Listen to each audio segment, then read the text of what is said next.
Oh, We back, brother. We back. yes, we are. Oh, man, look at me. I'm just like, oh, got all this tea in my blood now, I'm just New like, administration. Who this? oh. Wow. Does it feel like the timeline is going back to a normality I hope so. I hope or so. quote unquote normality? It's, I hope so. As I, long as Wanda doesn't continue to mess it up. look, look, trauma make you do things. I hear you, brother. I hear you. Oh shit! Wait, we're live. Yeah. I totally forgot for a second. It's been a minute, but let me see if I Yeah. can remember how to do this. Let me see if I can Yes. remember. Welcome, welcome to the 2021 version of the Fandom Initiative. Whew, it's been a while. We took a break for a holiday, such Yeah. like that. Yep. I'm calling it holiday, not even break or vacation or mid-season finale. I'm calling it holiday because Holiday. I just think that sounds so great. You know what I mean? Holiday. We took a holiday for a Mm. bit. We collected ourselves. A lot going on in life between work and Mm. just our personal life, just being human beings. Uh, And we've been busy in that time. yeah. Um, we thought we would just be taking a break, and Mike's doing stuff, I'm doing stuff, Mm. keeping busy, keeping creative. But let's get into these introductions because my knuckles are ready. Let's do this, baby. Ooh, feeling so excited, man. I feel like going to watch a marathon of Golden Girls. I'm excited, brother. I'm excited. Nice, brother. Nice. Shout out to B. Arthur. Yeah. All right, the man sitting across from me. I Mhm. just the dude came up with the beard and I wasn't ready. He snuck the beard in. I don't appreciate that, but the beard is back. This man across from me, he is the cinema CEO. He is the cinema god. He is also one half of the tag team champions of the Lord, along with Lady Mina. And they had an exhibition Mm. tag match when Mike co-hosted Mina and Mawa podcast, politicking for the culture. Mhm. Ladies and gentlemen, non-binary, gender fluid folks, this is Michael Williams. What's up, y'all? It's good to be back. And the beard is back. Did I mention that? Did I mention the beard is in like Uh, Super Saiyan like 5 status right now. It's yeah. berserker mode beard is what's up. Yeah, berserker mode is that's more like it. That's a You know what I better mean? description. Myself noticed the new T-shirt. Obviously, yes. Very nice, There very are a couple nice. of other T-shirts coming this week. I said I'm not going to buy no more T-shirts. I saw 2 T-shirts. I said, God damn it, man! Y'all just gonna keep making these hot T-shirts. All right, cool. Bet. So myself, I am the hungry bleak, the hungriest man in the room, Mm, just in various ways. I've also been lucky enough and grateful enough, much like Michael. yes. I have a segment now on the Zion Network IG show on Sundays. It's Mm, called the Lit Pick, where I just give you like comic book recommendations. I also decided to start my own a solo podcast mm-hmm. as well and YouTube series. It's creatively called the Hungry Bleak Yes. Podcast. That's it. That's the name. I'm not. I have some other ideas in my head, but I want to do that. It's Go a really what you fun know, thing to brother. Go do. what you know. That's it. That's a really fun thing as well. So go check that out as well. I am Antonio Pomares. Hashtag the Dark Star. Hashtag Nevermore. And this is the Fandom Initiative. Welcome to the fandom. It's Yes. been a while, brother, It's been a while. Been a and there's been a while. lot. Been a lot going on. There's been a lot going on. Let me hold on. This one's gonna be a roller coaster. Holy shit, man. As always, swear jars off the table. So if you have any, actually, you know what? And keep the kids in the room. You know what? Keep them in the Yep. room. Seriously. Yep. Yep. Okay, so let's start off with unfortunately some sad notes. Yeah. Uh, with and The 90 plus club, yeah, you which know is what? crazy to me. You know what? I'm not even. Um, I mean, obviously, I'm upset, but I'm not. Um, you know, as upset, but that. You know what I mean? Yeah, yeah. Um, I get it. I get it, bro. as far as like movie or just like in general news, I want to say in memoriam, we lost Cloris Leachman, Cicely Tyson, Mm-hmm. Dustin Diamond as well, which I had only heard that he was sick like I think a week or two before that he Yeah, was that sick, yeah, and it just and Christopher Plummer yesterday. yeah, yeah. Uh I mean these aside from Dustin Diamond, um Yeah, I for like mean, Cloris Leachman, yeah. Cicely Tyson, and Christopher Plummer, I mean their lives were so long and so full, and they lived such incredibly long lives. I mean, Yeah, just doing so yeah. much. And I I mean, mean, I the art that they leave behind is yes, the most yes, important thing, right? Like, yeah. their lives were, you know, thank God, full enough to be able to leave, some gems behind for people to be able to kind of consume and see I mean, what they yeah, were, at their height of their lives. You know what I mean? yeah. I mean, oh, God, um, Cloris Leachman, the Last Picture Show. I want to say Yeah, I believe so. Last Yeah. Picture Show. Mm-hmm. Oh my God, and just I like it. Really like you're waiting, but you're not waiting. Yeah. When someone hits 90, you're like, ah, Mm. Yeah. Yeah. Cicely Tyson. That's all I got to say. Like, I don't even have to say Yeah. any Cicely Tyson. That's all Yes. I got to say, you know? Mm-hmm. Mm-hmm. Um, and then Christopher Plummer. Yeah. Jeez. I mean, from The Sound of Music Yeah. The Sound of Music. to the last film that I can remember from him was The Beginners or Beginners. I want to go with Ewan McGregor. Yeah. Wasn't he in? He was in Knives Out, wasn't he? Oh, yes, yes, yes. Mm-hmm. Yes, yes, he was. Yeah. I mean, I just, wow. And Dustin Diamond. Just someone that we grew up with. Yeah. Yeah. He's actually he was 44, so he was a year older than I am. Mm-hmm. And I mean he's divisive, Mm. or should I say yeah, just Yeah. you know Divisive. Divisive is a word. Yeah. but we'll know, thank you, but we'll It's it's a a word you can word. use here. It's a word you can use here. um Known for Saved by Bell series, obviously the original. Yeah. But then also known for celebrity boxing. I'm trying to remember who he boxed. I don't remember. Yeah, I forgot. Yeah, I had forgot that was a thing. I'll be honest with you. I totally Yeah, forgot it was a yeah, thing. yeah. I'm sure there were a lot of people who only thought it was when this guy did it here Uh, recently, Jake Paul. oh But yeah, that's right. Yeah, but anyway. but just very sad news Yeah. for them to be gone. They will be missed. But even though their corporeal forms are not with us anymore, like you Mm-hmm. said, Michael, their work is still here to Mm-hmm. inspire, to entertain, Mm-hmm. and to still. So their energy, their soul, their mana is still there with us. Yeah. And with all the streaming services that we have, and the digital, you can bring it up on a streaming service. You can bring it up right on your phone. Yeah. So it's beautiful. Yeah. Beautiful thing. So all I can say is thank you very much for all the incredible memories that you gave us. Truthfully. Yes, definitely. Um, so we're going to go to more positive news. We're going to start with new beginnings and things that are rejuvenating and change, because Mm-hmm. that's how life goes. Mm-hmm. This was a big one. I heard this one yesterday, I want to say, Yeah, that's a huge and story yesterday. whoa, I was Huge like, story I was like, yesterday. I was like, oh, so this what we doing today? All right, all right, all right, Yeah. all right. Yeah. That was when I read this. I needed your beard to just go, all right, yeah, all right. Either you or the teacher from Kill Bill, my man. Yes.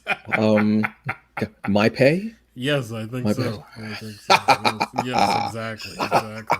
Exactly. Played by Gordon Liu. Thank you, Gordon Liu. God damn, you dude's been kicking people in the chest for years. Holy shit, man. Stacy Osai Kofor, I hope I'm pronouncing her name correctly, Mm-hmm. is going to be writing Blade. She also wrote for Watchmen, the HBO Mm-hmm. series. Mm-hmm. Whew, I'm here for it. Yeah. Yeah. Wait a minute, have they announced a director yet or no? have they, I can't remember. I'll be honest with you. I don't remember them announcing a director. Uh, So they're probably not that far along in the stage yet. They probably want to get something written first, hmm or at least in treatment to kind of see what direction they want to go with director. You know what I mean? I just whew, it's just exciting, man. I just Yeah. like it's come to the point now, and I love this about how far along we are as far as our mindset and how we see creatives, not just the casting, and you go, oh, the actor great, but then you hear about Mm-hmm. who's writing and who's directing, and Mm-hmm. you go, oh, oh, all Mm-hmm. right. Mm-hmm. Like I love that we're at that point where we're starting to learn more about creatives and what happens behind the scenes, Yeah. and we're able to follow, because sometimes we're at a point where we just don't follow actors, we follow writers and we follow directors, Yeah. which Yeah. I love. This excited me. Yeah. And definitely. And I think that that's just kind of, you know, Disney slash Marvel's doctrine at this point, right? Like they are going to push diversity Mm, in the rooms, in the chairs, in everything that they're doing at this point. So I'm excited. I'm excited to see where they're gonna go with Blade. yeah. You know what I mean? Is it gonna be?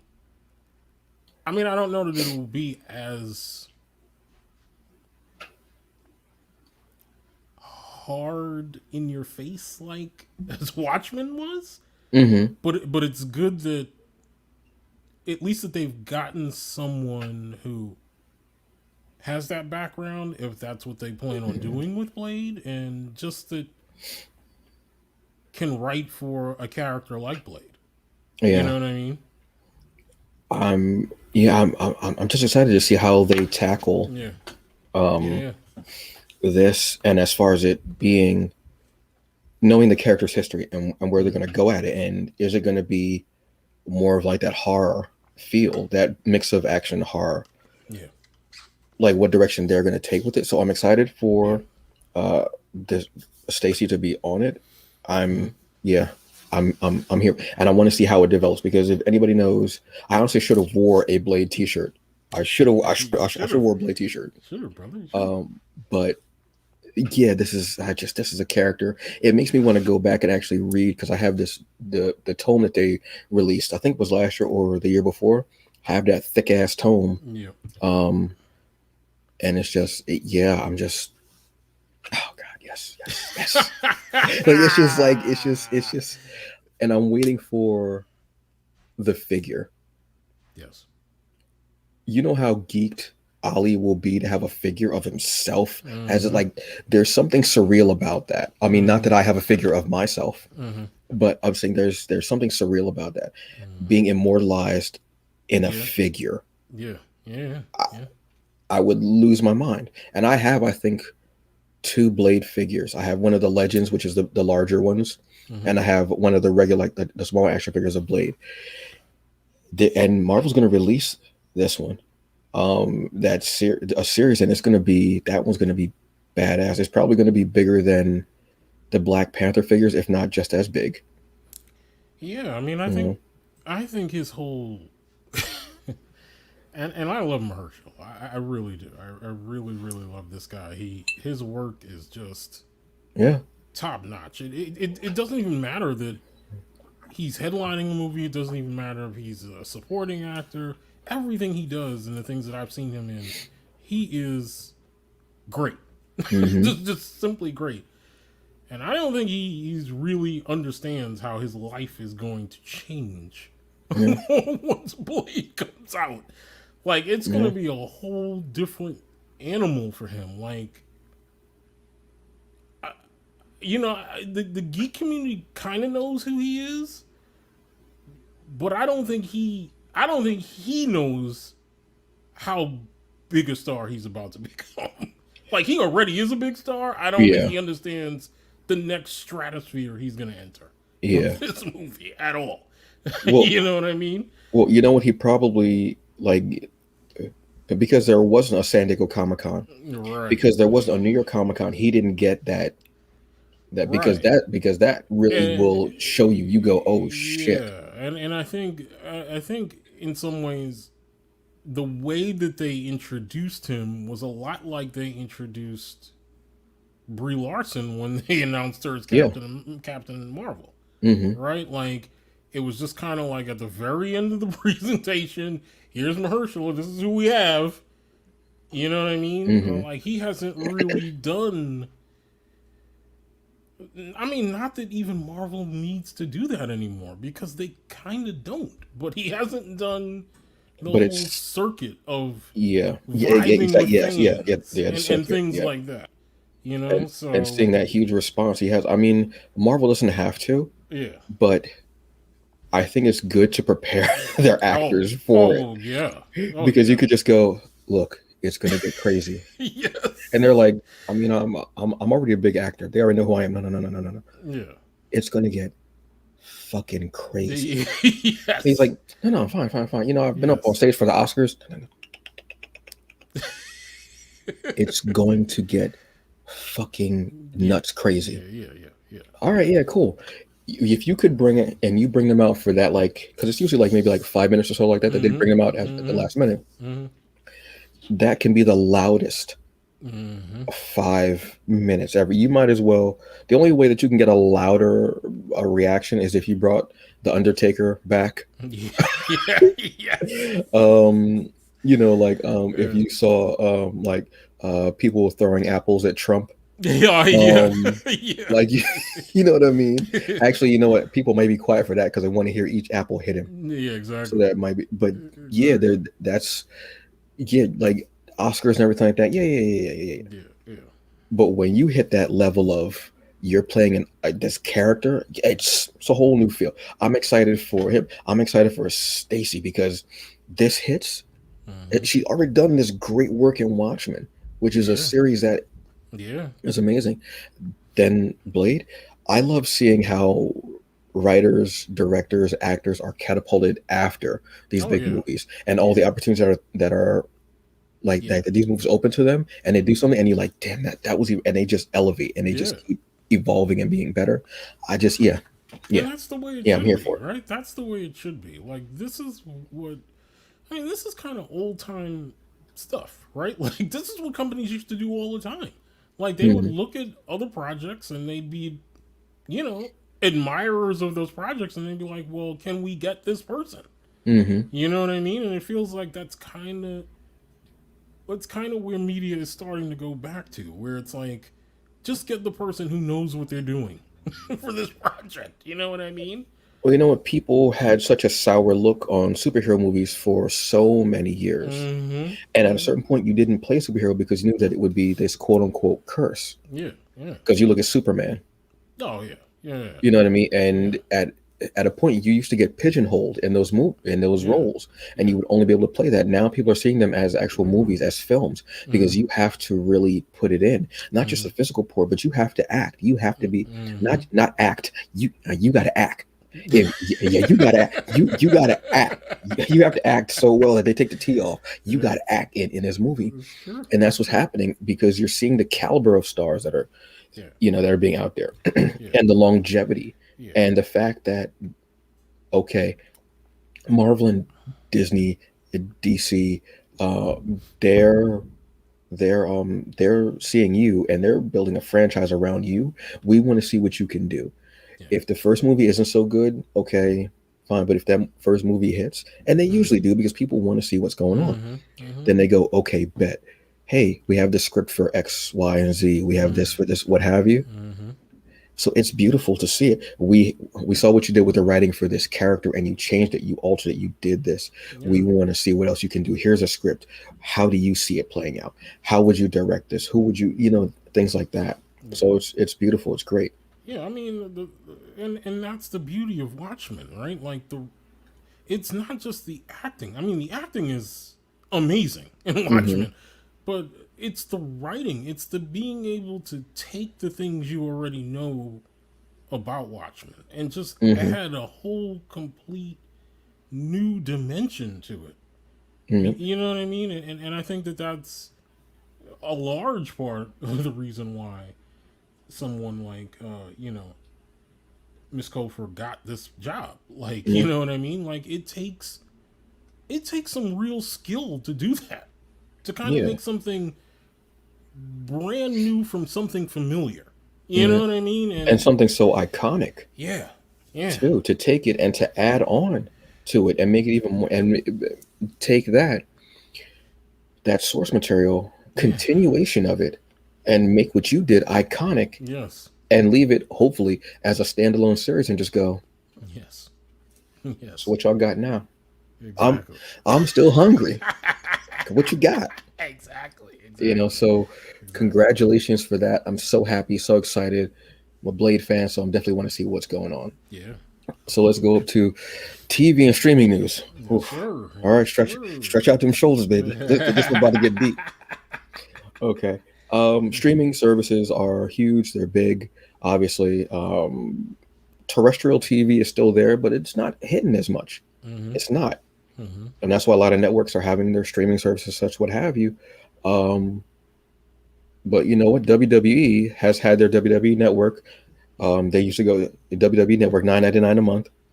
They have different tiers now. They just Mm-hmm. restructured where they have different tiers, but now it looks like the WWE is actually selling their network to Peacock.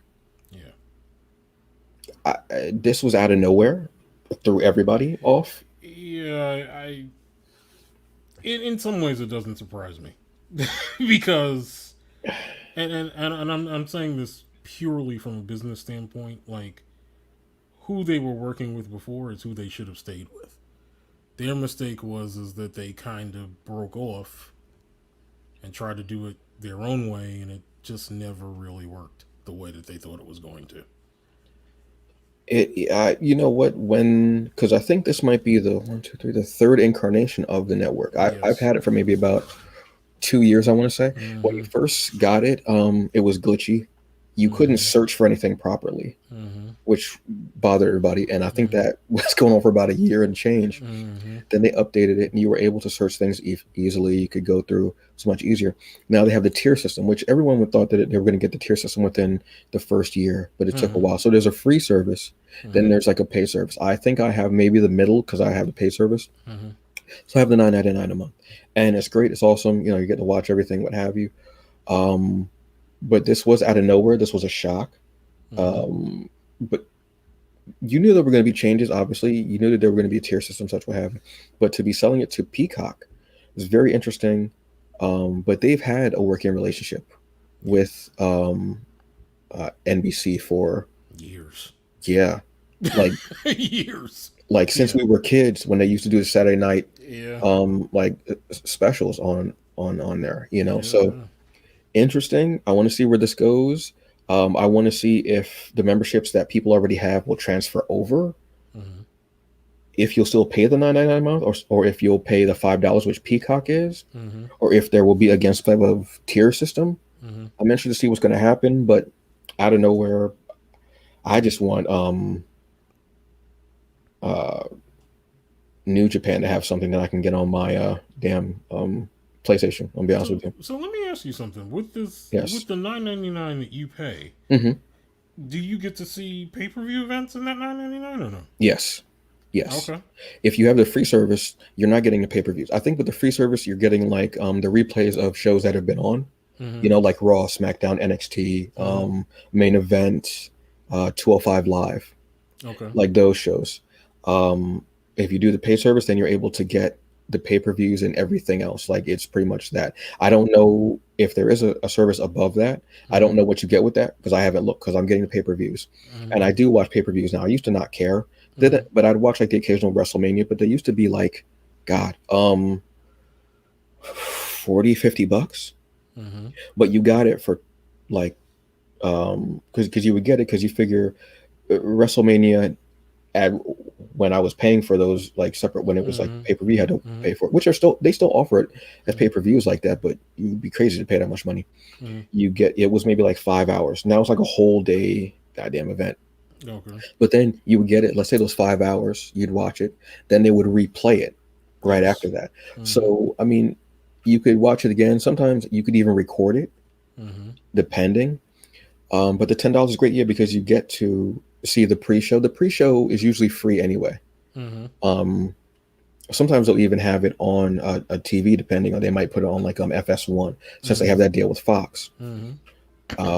But yeah, you're able to get the pay-per-views. You're even able to get, I think, with the paid service, you're even able to get old shows like there's ECW's on there, Oh, okay. CZW, Right. um, Evolve, like all the companies that WWE kind of swallowed up Yeah. into its Yeah. belly, Yeah. the belly of the beast, let's say. Yeah. So Right. again, I'm wondering what they're going to do with the payment service. We're not going to find that out until ways down the line. Right.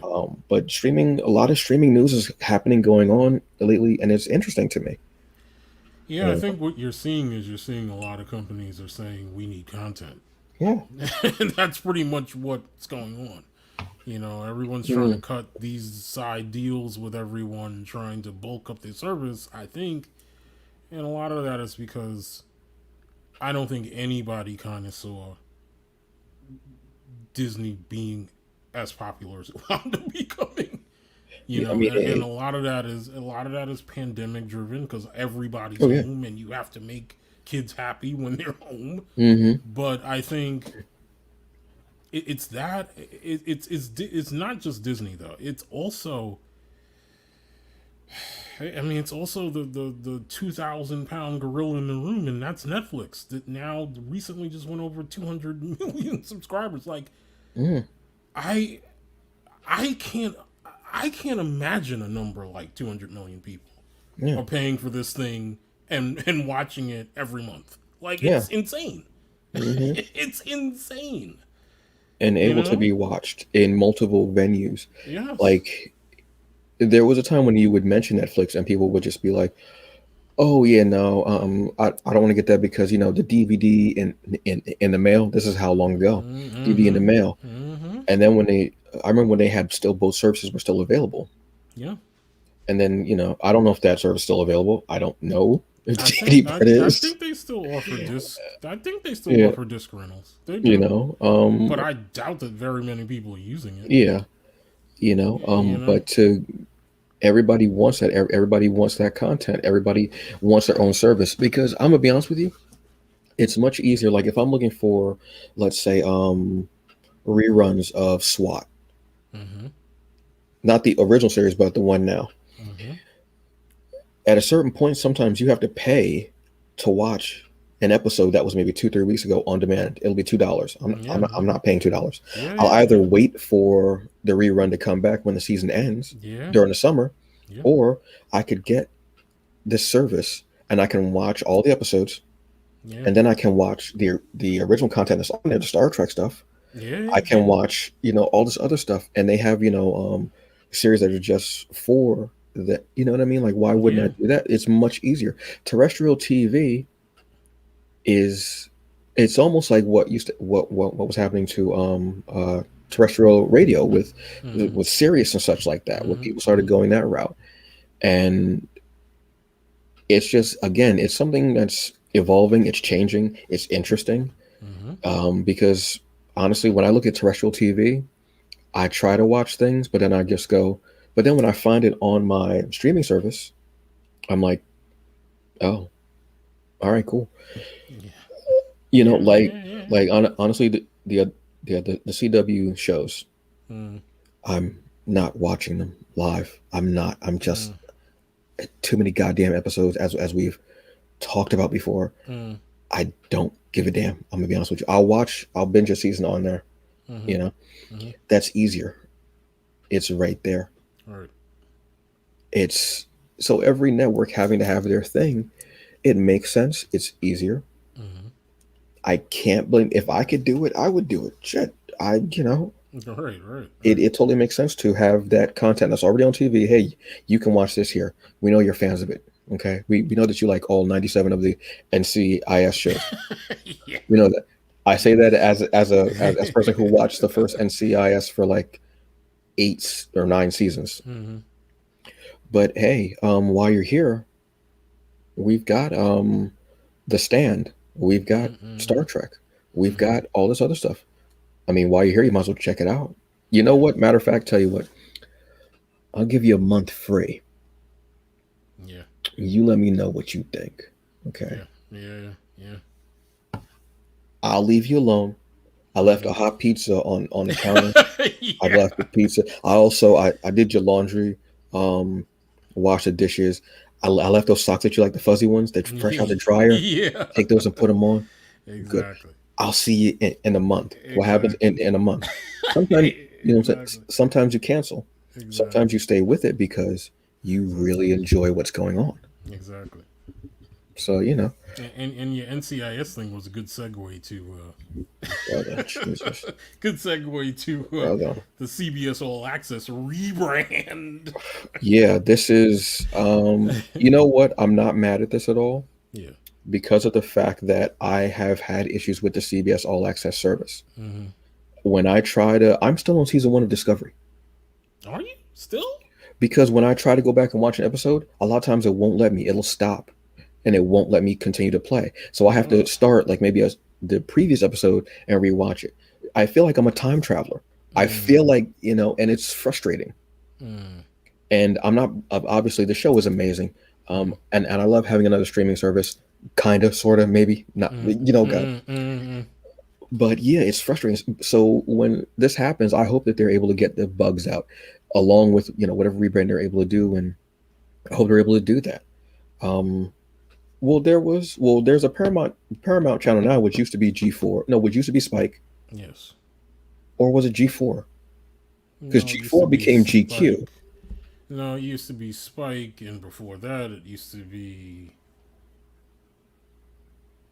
TNN, and then before that, it used to Oh my be. God, yes, TNN. Holy shit. And then before that, it Yes. used to be the Nashville Network, and then before that, it used to Yeah. be yeah, Yeah, yeah, that's yeah, right. Yeah, that's right. Yeah, because I used to yeah, watch ECW on TNN yes, for a minute. Then I think WWE went there when they left USA. Then they went back to USA. Yeah. yes, Oh yes, yeah. Oh shit, I forgot about TNN. Oh, yeah. yeah, Oh my God, I used to yeah, kill that, man. yeah, Holy shit. yeah, Then it became Spike, and it's Spike, the men's network. I was like, what does yeah, this mean? yeah. Is it going to smell like Old Spice and Jacquard Noir? Exactly. What the hell's going on here? Oh man. Is it going to come by and say, hey, make sure you tell your mama that I asked about her? I Yeah, don't. Why? exactly, Like, why would exactly, you? exactly. You old man. Why are you doing this? Yeah, yeah. Um, yeah, I don't know what's going to happen with it. This one is a new one as well. These are new things that are happening. I want to say that a lot of this is like you were saying, not just content, but people being spurned on by COVID, staying home, but also looking for those paydays, and hopefully, they have, plans that are set 2, 3, 4, 5 year plans to see what's going to happen. Yeah, yeah, Then again, they may not be. It might just all be shooting from the hip. yeah, yeah. I'm gonna be Exactly, honest with you. Who knows? You know what I'm exactly, saying? exactly. Another streaming service. Wow, you think like, wow, it's amazing. A lot of stuff is going on. Bam, Star streaming service. Michael, what is Yes. going on? What is this little nugget of goodness? Oh, Star. Basically, the best way to describe Star is overseas Hulu. That's pretty much what it Yeah, is. yeah. Hulu is not an international thing. Hulu is basically contained to the United States. Mm-hmm. So this is Disney's way of leveraging all of their Fox content to the international market by creating a streaming service within a streaming service. So Mm-hmm. Star will reside inside of the Disney Plus app, but it will be parental controlled. Oh, okay. Which makes sense because that stuff is Yes. more can be more adult oriented. Well, not Yes. adult, but well, yeah, yeah, yeah, yeah. Yes. So don't go to your Disney Plus apps here in the United States hoping that you're going to see Star because it's not going to be there. It's not there. It's only for international, and it actually will be like you see all those tabs at the top of the screen for Disney Plus where it has Marvel, Yeah, National Geographic, all that. yeah. It'll be another tab there that says Star Mm, in the international territories, and that'll have all of their, all of their Fox stuff, all the things that a lot of people probably would want could get it here on Hulu. yeah. But it'll have all of the Fox stuff. It'll have some other stuff too is that has broadcast rights by Fox Mm-hmm. internationally. So shows like The Walking Dead will be there and some other things too. Mm. Yeah. Yeah, yeah. I honestly didn't even realize that Hulu was like an American thing. Yeah, I didn't either. I You thought know? I just automatically thought everybody knows what Hulu is, right? Yeah, And then I read an article and they were like, "Oh no, it doesn't play overseas." I'm like, "What?"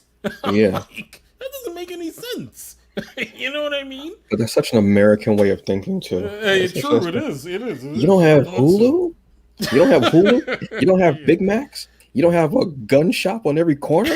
Yeah, A exactly. Starbucks? Exactly. And I think in some ways the thing that kind of hamstrung Hulu from being that international thing Hmm.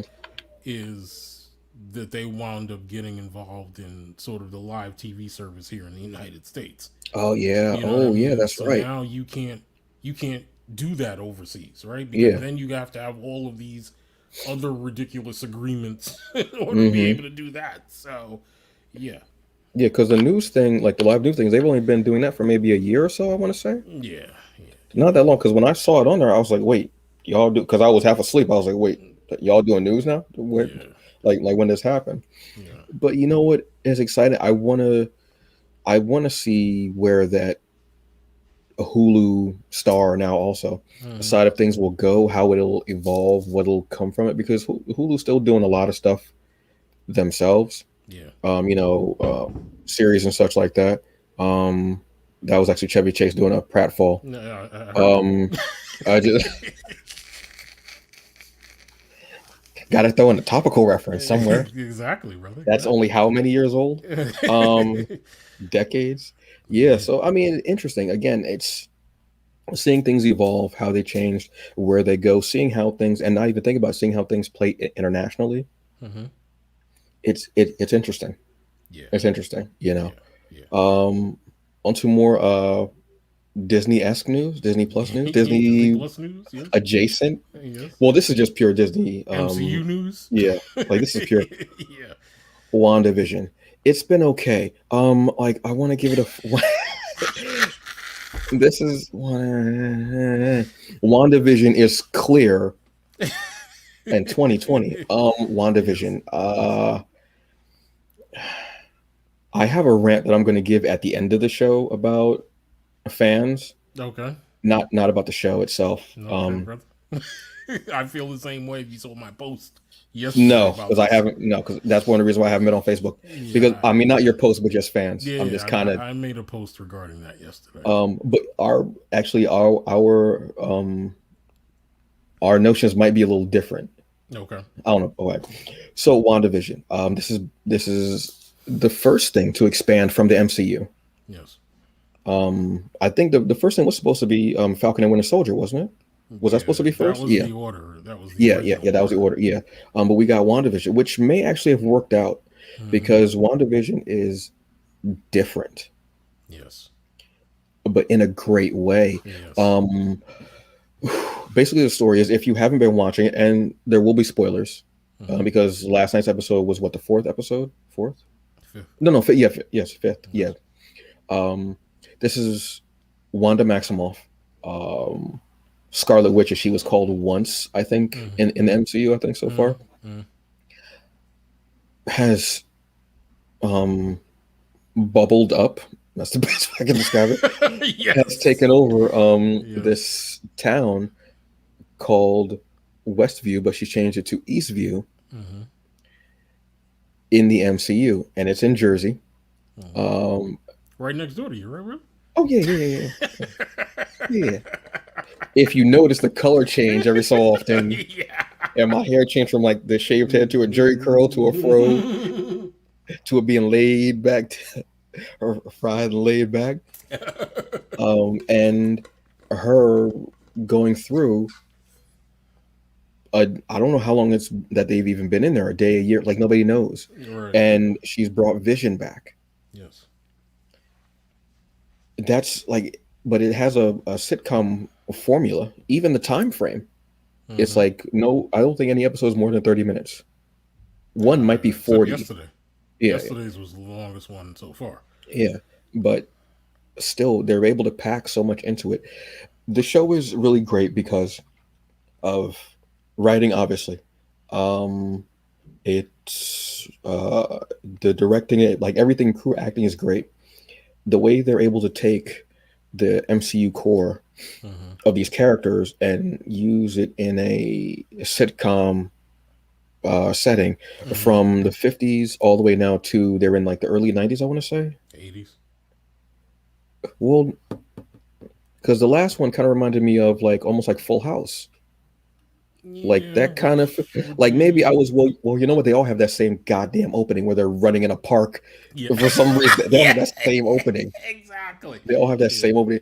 You know what? Yeah, because I'm also thinking of Valerie.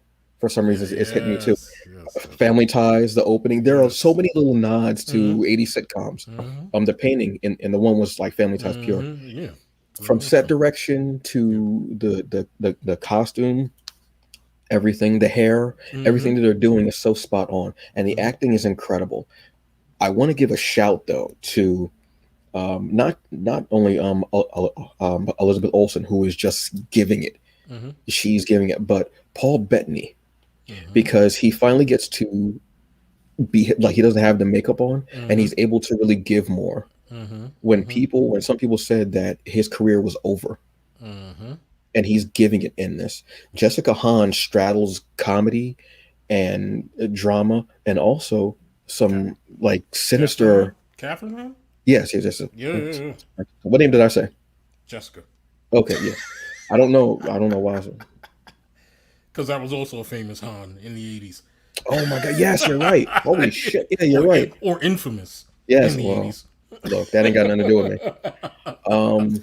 Yeah, but like the way she's able to straddle that, Yeah, because I remember her from like Anchorman. yeah. Like that was the first time I know her. I'm glad that you're giving. I'm glad that you're giving Catherine Hahn props because Yeah. she right now is, and the role is so small, but it's what Mm-mm. she's doing with it. It's just Small in it's quotes. yeah. It's just like it's so on point, but under the radar. Like people aren't even talking about what she's doing. Like she's killing it. She's Yeah. literally killing it in every scene that she has. But that's what she's always It's done. She's yeah, always done that. yeah, and She's I'm always done glad that that. they gave her this role in WandaVision because she has loose connections to the MCU. She is the voice of Doctor Octopus in Yes, yes, Spider yes. Yeah, Verse. yeah, that's right. Yeah. So Yeah, I've forgotten about that. She's yeah, all over. She's always in stuff, and she's one of those yeah, character actors. yeah, But you know her name, yeah, yeah, yeah, and yeah. you know her. You know the smile. She had a series on HBO, Yes, she did. which I watched a couple of episodes. It's not what I expected, Mm-hmm. but that's what I love about her. She's always able to do something different. Yeah. But special shout out to Miss Paris. Oh my God, yes. She she Y- is I Yes, yes, she yes, is and yes, yes. everything that God I damn it, could yes. possibly have wanted Monica Rambeau to be That you so didn't far in this know. series. That Yes. you didn't know you wanted. Yes. She, first off, y'all know that I love Monica Rambeau. I've been wanting Monica Mm-hmm. Rambeau since Captain Marvel. Mm-hmm. Mm-hmm. I was looking for a Monica Rambeau T-shirt, couldn't find one. Mm-hmm. I was upset. And then, um, you get we're introduced to Geraldine, quote unquote, Mm-hmm. and we don't know what's going on. But I wish honestly they hadn't announced that she was going to play Monica. I Ahead wish of that they time. heard, yeah, because it You would wish have they had hit just more. left it. Okay. Yeah, because it honestly would have hit more. I mean, it got you excited to see her, but it would have hit more because you'd be like, who is this? Because you know nobody's who they say they are. So who is this? Yeah. And then if when that happened and they came and they had said, Monica, are you okay? And then go to episode 4, which Mm-hmm. is where everybody lost their minds. Mm-hmm. She gives it in such a great way. And to play, it's just, yeah, man, that episode 4 is so great. And Randall Park, dude, Mm-hmm. yes, dude, yes. Mm-hmm. Kat Dennings, who I love. I love Mm-hmm. I love Dr. Darcy. Awesome. Mm-hmm. And to see her coming back and how she's the one that figures it out. She's the Mm-hmm. one that figures it out. And how they do mix actual science in with this and the sitcom. Mm-hmm. Even the way, brother, did you name these goddamn episodes? Because I'm looking at the names of episodes and I'm like, Mike did this shit. Mike is low key naming these episodes I wish I could take that credit, brother. because, brother, I'm looking at them and they're so, even the way they did episode five, they just said episode five is the name of it. And I was like, Mm-hmm. yeah, that's like a 80s, 90s thing to do. They didn't Mm-hmm. have names, Mm-hmm. Mm-hmm. especially for sitcoms. They didn't have names. Yeah, This is it's a on point. brilliant show. It's a brilliant show. Brilliant in a way that I just didn't think. I didn't think they could even kind of get it to where it is like right now. Like it's just like, It, I guess we can start trying to talk about some of the things that you were gonna say, or that you're gonna leave the rant towards the end of the show. But let me yeah, just yeah, yeah. let me just mention some things right now. I can understand people's feelings about those first two episodes, but here's the thing that to me stood out, that made me want to continue going with the show with those first two episodes, right? Hmm. Is that there is this thing in those first two episodes that you get this sense after watching them that there is definitely a lot going on underneath this. This Hmm. is almost kind of like a it's almost like the first two episodes are almost like a real life facade, right? Like, Yeah. you know that there's no way in the world this is everything that's going on. Just Mm. kind of like, oh, they're just in this era where everything's kind of quaint and everything's done for the laugh. You know that there's no way that that could all be the begin all and end all of everything that's going on in this show, Right. Hmm. right? And it's just like, it's just so brilliant to kind of set it in that way. And immediately after seeing the first two, I'm like, I want to know whose vantage point this is from. I'm like, because it can't be from Vision's vantage point at all. It can't be. Mm. Like, even Because if nothing adds Vision, up for it. yeah, like, even if Vision somehow, in the birth of Vision in, Age of Ultron, even if he had gone to the internet and downloaded all of this information, he wouldn't be reveling in it the way that he is. Exactly. And why You know would what I he? Like mean? Right. that's not his programming. Exactly. I Exactly. mean not program, but that's not his personality, Yeah. let's say. Yeah. So, I mean, that's the brilliance of those first two episodes. Those are like the hook episodes. It's almost like Marvel said, you know what? These are going to be the worst episodes of this show. And if you hang around for the rest of it, we're going to reward you. And those who are listening to the podcast forum, Michael put up like air quotes, you know, because yeah, when you say out of these episodes, these are the ones that are on the low scale, but it Yes. has to be because you have to ramp up the story. You have to, when Yes. you're storytelling, you have to start at that point and you have to build on it. You have Yes. to build until climax, and then Yes. you have to have that. No, that's not what my thing my feeling or a Mm. rant was going to be. My rant is about the fandom itself Yeah. Oh, and you mean for this show or just fandom in general? fandom in general, but this show showed Mm. more of their snootiness. Yes. I agree. I'll leave it to the end, Okay. honestly. Okay. Yeah, because And it's I'll tag in with you on that too. yeah, because I saw stuff and I was like, that's why that one day I actually had that post like, Mm-hmm. you know what, I love the fandom and geekdom, obviously, sitting here Yes. doing this and the amount of shirts I bought. But Yeah. but But I wish sometimes y'all would just shut the fuck up. I I, really do. I hear you, brother. I I hear you. really fucking I do. hear you. But I mean, to slight, I'm done with people slighting WandaVision. WandaVision is a brilliant show. It's brilliant. In fact, I completely agree with what you said before, where this whole situation of delaying Falcon and Winter Soldier might have been the smartest thing that they did. Yeah. I mean, right? in spite of, obviously, I'm not saying that because Right. I'm glad that we had this huge plague Right. that hit Yeah, yeah. You know what I mean. Yeah, yeah. that hit Earth 616. That's obviously not what I'm saying. No, That's what not I'm at all. naming this Earth. Yeah, Unless we want to call this Earth Prime, which I'm fine with too. you're right. But then But that, yeah, you know, yeah, but I mean, if this is any indication of where we're going in Phase Four, and this is what I said in my post yesterday, I'm here for it. I'm all in. I'm all in based just off of WandaVision. I'm yeah, all in for Phase Four. Not that I wasn't before, but I'm definitely all in now. yeah, You know what I because mean? it's something to take that, to take that sitcom aspect and to turn it and to still have it be within the MCU, still be relevant, still have that Yeah. same feeling, but make it a sitcom, have the laugh track, Yes. have all that. It's just very smart, very well done. I'm excited by everything that's going on. The revelation that we got yesterday, you saw yesterday's episode. Oh yes. Okay, so spoilers, heavy spoiler, big spoiler, like spoiled milk spoiler, like you can Yes. smell it across Yes. in the living room spoiler. All right, did y'all leave? Because again, spoilers. You left? You still here? All right, cool. Yeah. So the revelation of, because everybody kept asking this question too. So she brought him back, but she ain't bring back Pietro.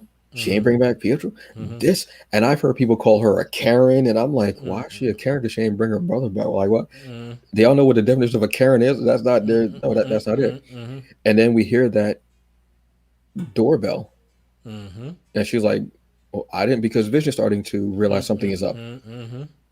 and Wanda's starting to realize it too. And she's like, "I didn't make that happen. I didn't." And you go to the door, and the way they panned, and he saw the back Mm-hmm. of his head, and it's all like silver white hair. Mm-hmm. And then the biggest question, I wish they didn't even show this part. I'm gonna be honest with you, Mm-hmm. was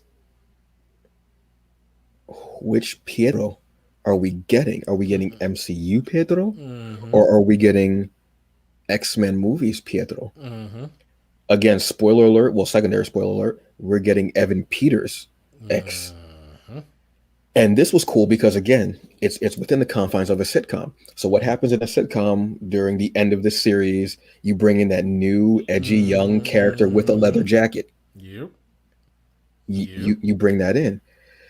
Again, the timing, that everything is on point. It's Mm-hmm. very well done. Now, what my rant at the end is going to sound different than what I'm saying now, Mm-hmm. but you have to remember that with myself, I try to look at every side of the coin. Mm-hmm. Well, a coin only has both sides. I try to look at every side of the Rubik's cube, Mm-hmm. let's say, Mm-hmm. because I have to be balanced and I have to say what's there and I have to be transparent. And I'm thinking of everyone's mindset. So remember what I'm saying now, okay?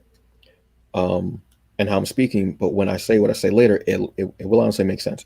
But it was just very smartly done. Yes, this is what you do towards the end of a sitcom. It's lagging, even though the Mm-hmm. show's ratings aren't lagging, obviously. Mm-hmm. But you give that revelation. You bring back a character that happens in comics all the goddamn time. Mm-hmm. You break the fourth wall. Did they recast Pietro? Mm-hmm. Oh, you smart little mothers. Yeah. Very, Yes. okay, Yes. Yes. okay. Yes. And then you bring in, yeah, the other Pietro, but you do it in the confines. Again, something that happens in the comics all the time. You still make it relevant to the MCU. You put it again in the realm of a sitcom and what happens toward the end of the sitcom. This is storytelling. This is planning. This is how you world build. Yes. It's almost like if a new artist comes into a series and they draw the character in their way. You still looks like the character, but they may do something a little different to it. The face might look a little different. This is the Mm-hmm. same kind of feel vibe. Mm-hmm. Look, there's how many episodes left now? 4. Four. Dude, this is, yeah. This is much watch TV. Yeah, it is. It This is absolutely must see is. TV. This is must see TV. It absolutely is. And I mean, my reaction to the reveal yesterday was audibly, I was like, oh, I was like, oh.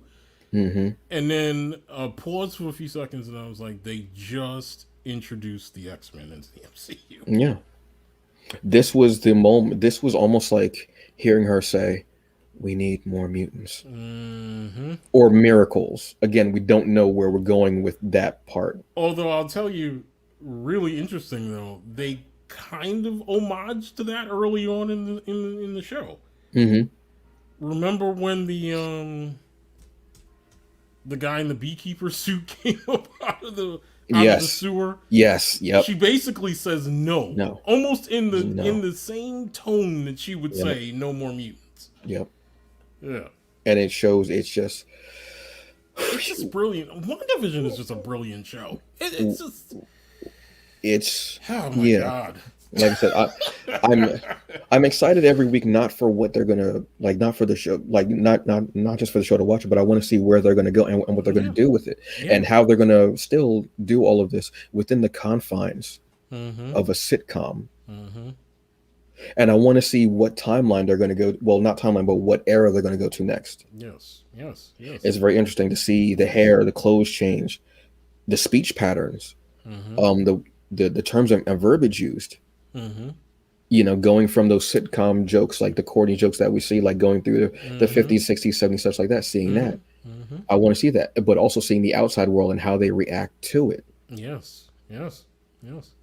And you It's very see, interesting. yeah, and you see, and again, I think that this is what we kind of were all hoping it would be when Disney and Marvel kind of said, this is what we're going to do. We're going to use this platform, Disney Plus, to further the MCU, right? Like, these shows feel like movies. Yeah. They feel like movies, and they continue to put pressure on everybody else who has IPs that they aren't developing them correctly. Yeah. Like, that's what these shows are doing. They're literally saying, we have the best IPs right now, intellectual properties. We're committed to developing them the right way, and this is how it's going to be for the near future going forward. You Yeah. know what I mean? Yeah, this show is doing, it's doing the most, but in the best way, Yes. and it's Yes. doing too much, but in the best But way. in the best And way, yeah. so again, we're excited. Every Friday, check this out. And since we're back now, we'll be Mm-hmm. talking about these episodes and such. Mm-hmm. Also, if you can check out, uh, let me check for his name to make sure, because Yeah. he actually talks about the character. He's like, if you don't know this character, let me tell you about them. Mm-hmm. And he goes in depth, and he actually gives you, oh, you know what, this character's power is like this. Um, he does, like, I want to say TikTok videos and YouTube Ah, videos. I want to say. okay. Um, make sure I got his name right. Bum, bum, bum. Nope, that's not it. Black Gay Comic Geek. He does videos, and he's like, okay, so for those of you who don't know about Wanda, let me tell you how powerful she is. And he gives actual instances Yeah. of how powerful she is. And he'll have the picture behind him, like the panel and such like that from the Mm-hmm. comic, and tell you she was powerful enough to actually pull a meteor into a fight. Oh yeah. I mean, That's some powerful shit. I've been telling people, especially Mina, because that's the great thing about watching these things is like knowing the history of things the way that I do, but kind of watching it with her and then watching it through her eyes, Hmm. right? I mean, I've been telling Mina for a while. I'm like, these guys are just scratching the surface with Wanda. Hmm. Like you're literally the more and more we progress in the MCU with Wanda, we're seeing more and more of just how powerful she is. I'm Yeah. like, I just want you to remember that last part in Endgame where she's literally facing off against Thanos by herself. Yeah. Like that's how powerful she is. Like she's not afraid to go up against this guy. Yeah. And she's literally damn near close to taking him down if he doesn't order a full class airstrike on Yeah. her. He You know what I he mean? basically was like, look, bringing everything down, but everybody, I don't care. I am getting washed out here. Exactly, exactly. Bring it. You know what I mean? But Yeah. even the fact that they made reference to that and said, well, she almost took Thanos down. Yes. And she doesn't, and Wanda doesn't even realize how powerful she is until her trauma comes out, until Yes. the trauma that she's been, until her PTSD, until all of the trauma that she's had to deal with comes out, because she's dealt with a lot of stuff in the Yes. comics and in the series. Unfortunately, sometimes they make it as if she can't deal with reality, Mm-hmm. unfortunately. But when something does happen, you see the full scale. Actually, I shouldn't even say the full scale, Mm-hmm. because who knows what the full scale of her powers is. But if you can Mm-hmm. decimate a whole population of people by Mm-hmm. just saying a sentence, Yeah, speaking them out of existence. you know what I mean? Yes, it's insane. And only 100 out of millions, billions, Mm-hmm. Mm-hmm. only 198 are left. Mm-hmm. I ain't fucking with you. Yeah, exactly. You can cut in line. I'm good. Exactly. I ain't mad at you. Exactly. So, on to other like Disney Plus news. Mm-hmm. So we're going to be getting a Wakandan-based series in the works for Disney Plus. Let it be known and remember that there was a series called World of Wakanda, which Yes. dealt with what was happening in Wakanda and around it, and it dealt with the Dora Milaje. It dealt with the civil unrest that was happening in Wakanda during Ta-Nehisi Coates' run. Mm-hmm. In the beginning of his run, this was like almost a companion book, but I actually like this more. Mm-hmm. I liked World of Wakanda. Unfortunately, it only lasted 5 or 6 episodes. Excuse me, episodes. I'm already thinking about Yeah, ending already this, thinking about Betsy, sure. Yeah. but it ran about 5 or 6 issues. Yeah. I loved it. It was great, and it was headed by women. Really, women were the ones writing and doing the art, and I love that. I hope they bring that aspect to this series. I hope they do call it World of Wakanda. I hope Mm-hmm. it is closely based on this, because we got to see what was going on with the Dora Milaje, and the interminglings of them. We got to see a character that I actually enjoy, Caspar Cole, come back, and we got to see what was happening with him Mm-hmm. in the very last issue of this series. I think this is a great way to bring things up. We can start, maybe we can somehow bring in Agents of Wakanda as part of this as well, which is Black Panther and the Agents of Wakanda. Bring that into it, their own little I shouldn't say little, but their own like service that was there because Shield was no longer around. Shield's not around.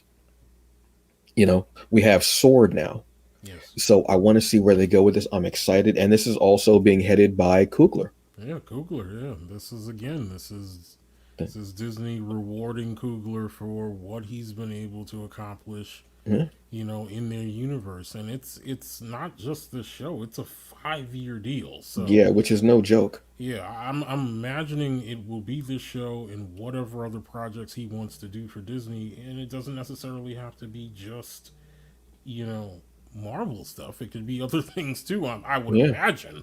So I mean, this is a good thing. These guys aren't playing. Like they keep their people as much as they can.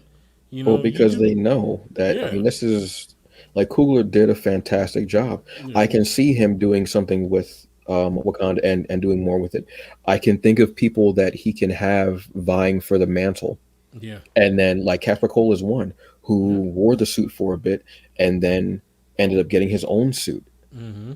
Mm-hmm. And this could be a way to bring that in the part of it. This could be a way to bring in the crew, Yep. which is a favorite of mine. I love Mm-hmm. that series. Mm-hmm. Um, but I could also see him doing other things for Disney. Like I could see him doing maybe some biopics. Mm-hmm. Mm-hmm. I could see him, just yes, I can see. So again, this is something really cool. I'm excited about this. This is Yeah. good news. So Yeah. this is, and this was only announced this week or last week, I want to Yeah. say. This week, Yeah, this earlier week. this week. Yeah. So look, we're getting, some really cool content and stuff coming from Yeah. Disney Plus. So let's just sit, let's relax, let's watch stuff, let's enjoy it. Again, my rant at the end is, yeah, Yes. yeah. So on to Netflix news. Bridgerton is their most watched series. I I have not saw seen it. that. I I have have not not seen it. seen it either. I've heard it's good. Yeah. This was the first project from Shonda Rhimes, Yeah. when she got that deal with them. Amina's watched the whole thing. She liked it, and hmm I think she was pleasantly surprised that they brought it back for a second season. It's been renewed, so I'm not surprised because people have been yeah. talking about. I saw it on, and the people, some people have some people are hit or miss with Shonda Rhimes. Mm, Some people are saying, it's the usual stuff from Shonda Rhimes, which isn't a bad thing. mm, I've watched for her series, I've watched How to Get Away with Murder, mm. and I've watched oh my god, what was the show before that? Holy shit. Um Scandal. yes, thank you. I don't know why. I was thinking of every word but scandal. I was thinking of corruption, disclosure. I was thinking of every other word except scandal. Yeah. Makes no sense. Yeah. And I've watched these and I've enjoyed them. I Mm-hmm. haven't watched the hospital specials or the Mm. like that.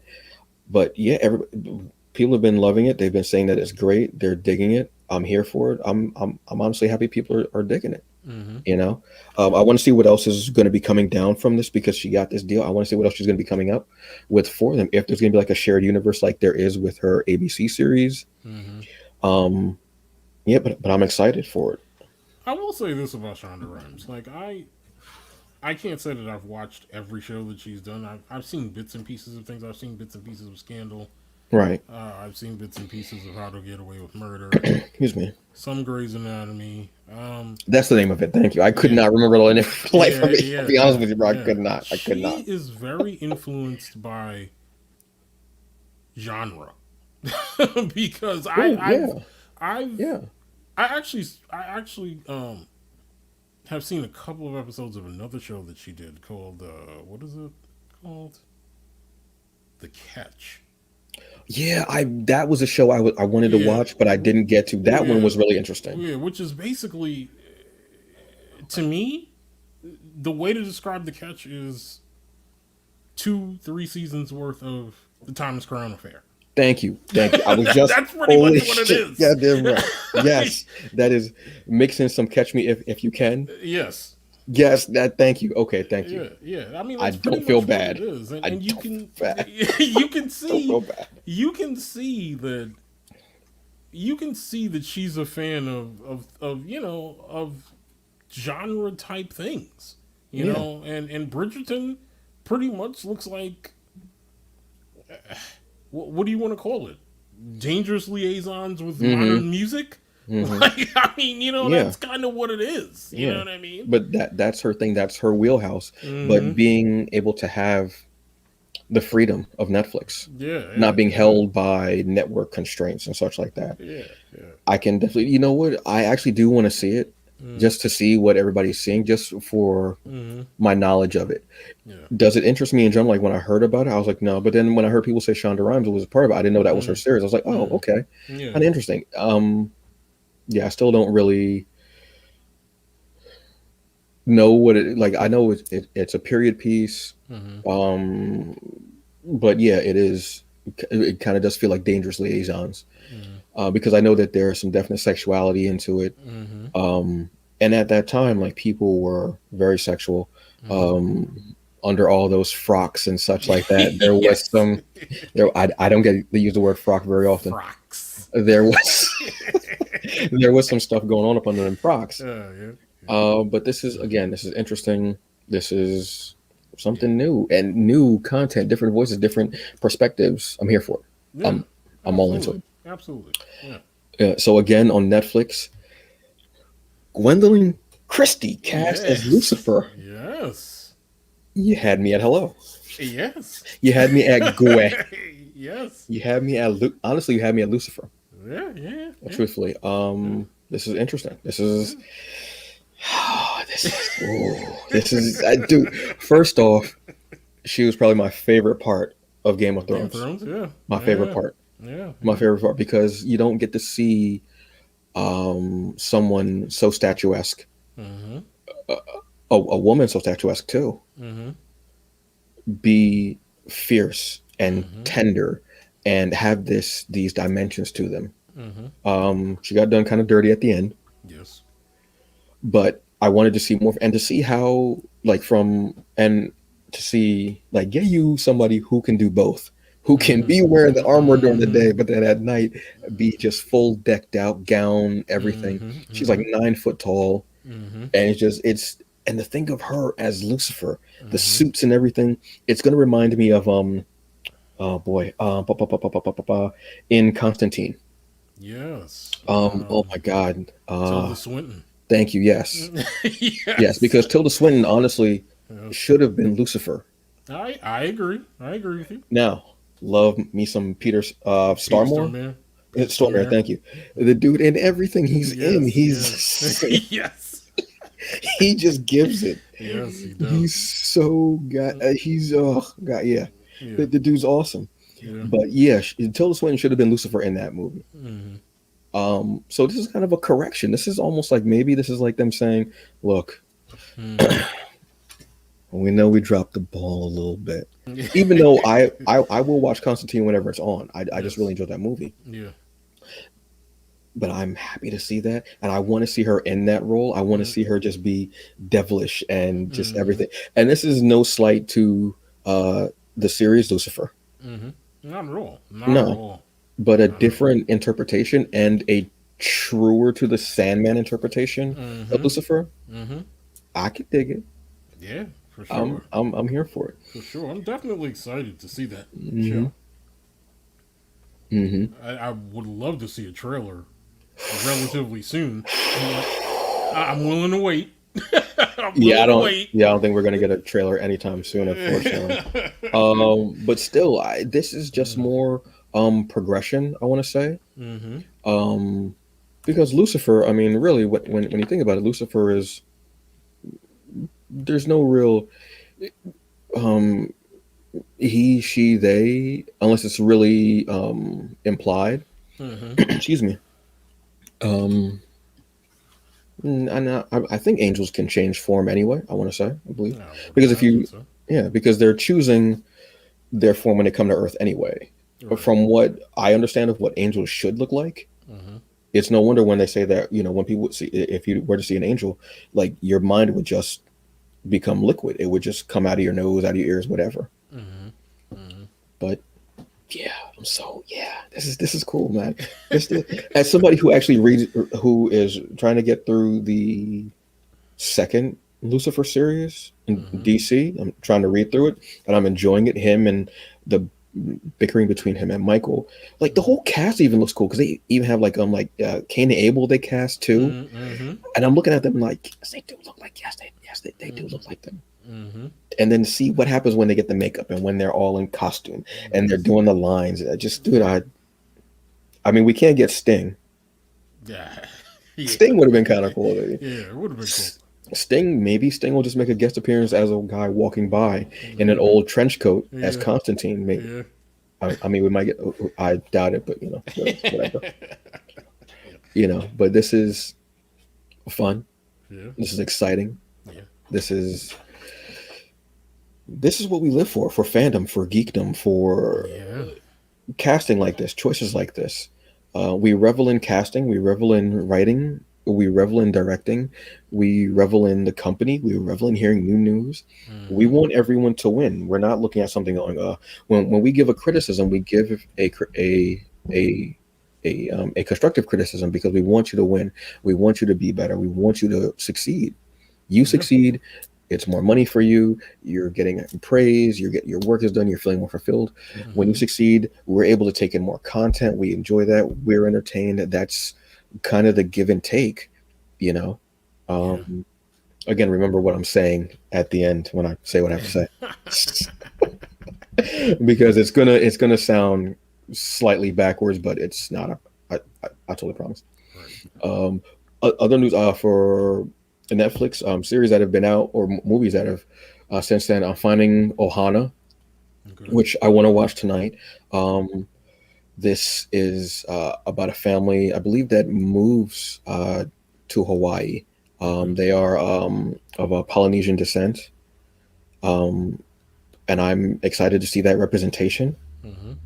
More of that. Also, we get Branson Combe. I want to say his name. Branson Combe. I want to say, who I haven't seen since like Renegade. I want to say Oh, okay. this dude was massive in the 80s and 90s. He's a stunt man doing Mm-hmm. acting. Why did you looking for Papa Doc in action in the Action Jackson? Mm-hmm. I know this dude's where I'm just a fan of it because I remember seeing him. Like I would welcome him in my home every week. Mm-hmm. He was a favorite of Stephen J. Cannell, Mm-hmm. obviously. And if you Mm-hmm. don't know that name, go check it out. Stephen J. Cannell was the dude. I was watching Stingray the other day on Oh Prime, God. and I was like, "Is that Nick Mancuso? Yeah. Is that Nick Mancuso on the screen? Is that is that Nick?" And it's just really cool to see that. It brought me back, and I was like, "Man, this dude loved some of that. He loved some of that camera Yeah. underneath you, you jumping over the camera in an Mm-hmm. explosion, something like that, or Mr. T throwing you somewhere. He loved Yeah. that." Yeah. So yeah, this is great. Again, representation of seeing other people, of seeing other voices and cultures and viewpoints. I love that. So this is actually on my view tonight. Yeah. A little different for me because it's more of a family film. Yeah. I've been watching horror and sci-fi for a minute and some dramas and such like that, Mm-hmm. but I'm excited to see it. Speaking of sci-fi, Outside the Wire. Yes. Have you seen this? I have not. Uh, I liked it. Kind of like your just action movie. Mm-hmm. Because Netflix had this thing of saying we're going to release a movie every week Mm-hmm. since we're not getting movies in theaters Mm-hmm. as much. Yes. This is a sci-fi movie. Basically, Anthony Mackie is playing uh, a an elite cyborg Mm-hmm. character who is, I think, in the movie he's supposed to be like a year old or 3 years old, something like that, Mm-hmm. because when he was actually like created, and he and a drone officer, I'm trying to remember the name of the actor, not Idris Elba, but young cat from Is it? Snowfall. I think it's Damson Idris. I think is his name. I want to Might say that. might I might be wrong though. might be, yeah. And he has to work with him to Yeah. go find something in their area, outside the wire, outside of their uh, stronghold. I guess the way to say it. Mm-hmm. Good. I honestly enjoyed it. Anthony Mackie is showing more of his chops a little bit. Mm-hmm. Mm-hmm. Good in action role. Good to see him doing that because he's going to have to do it in a big way for Falcon and a Mm-hmm. Winter Soldier. Mm-hmm. But this was good to hold you off until that. I would give it 3 out of Okay. 5. Okay. Effects are really cool. Like the action scenes, fast pace. Um, Cast is good too. I just enjoy it, man. It's just one of those movies you go in for action, some sci-fi, Yeah. and you're like, and again, you're getting actually two leads of color in a sci-fi movie. Yeah. So this is kind of bringing along from the second season of oh my god, it was Altered Carbon. Yeah. So he must have some type of deal with them too, Probably. because this is Altered Carbon. This is like his third or fourth project with them. Yeah. So good, get it, do it, run it. Yeah. Yeah. You know. Yeah. And then we have the Transformer series, the second in the trilogy of series, Yes. if that Mm-hmm. makes sense to say, Mm-hmm. I guess. Mm-hmm. Have you seen this? I have. I figured you have, brother. I figured because I know that you really enjoyed the first one. Yeah. Yeah. I haven't finished the first one, haven't gotten to this, unfortunately. Okay. Um, I'm going to step away for just a moment, brother. Tell people what you thought of this, please. No. Yes. Yes. I If will be you. right back. Yes. Absolutely. If you guys. If you guys loved Transformers, that first series on Netflix, so you guys will definitely love this second series. The second series kind of, without giving anything major away, the second series is more of an homage to Transformers the movie, which I think is probably the best. The animated one is the best Transformers movie ever made. Uh, there are some cameos from characters from that first movie that are really, really important to the story and where the story is going to go from here. So definitely check that out if you haven't seen it. This chapter of Transformers is called Earthrise. So this takes place after that first chapter where they where it ended, where they were kind of left off in space, and it picks up from there. It's a really, really good show. If you're a Transformers fan, you definitely will love that show. Love these shows. There's also kind of something at the end of this particular part of the trilogy that may lead to something bigger in Transformers lore for the next part. We're not sure where that's going yet, but yeah, you guys should definitely check it out. I didn't want to give away any spoilers, brother, Oh, no.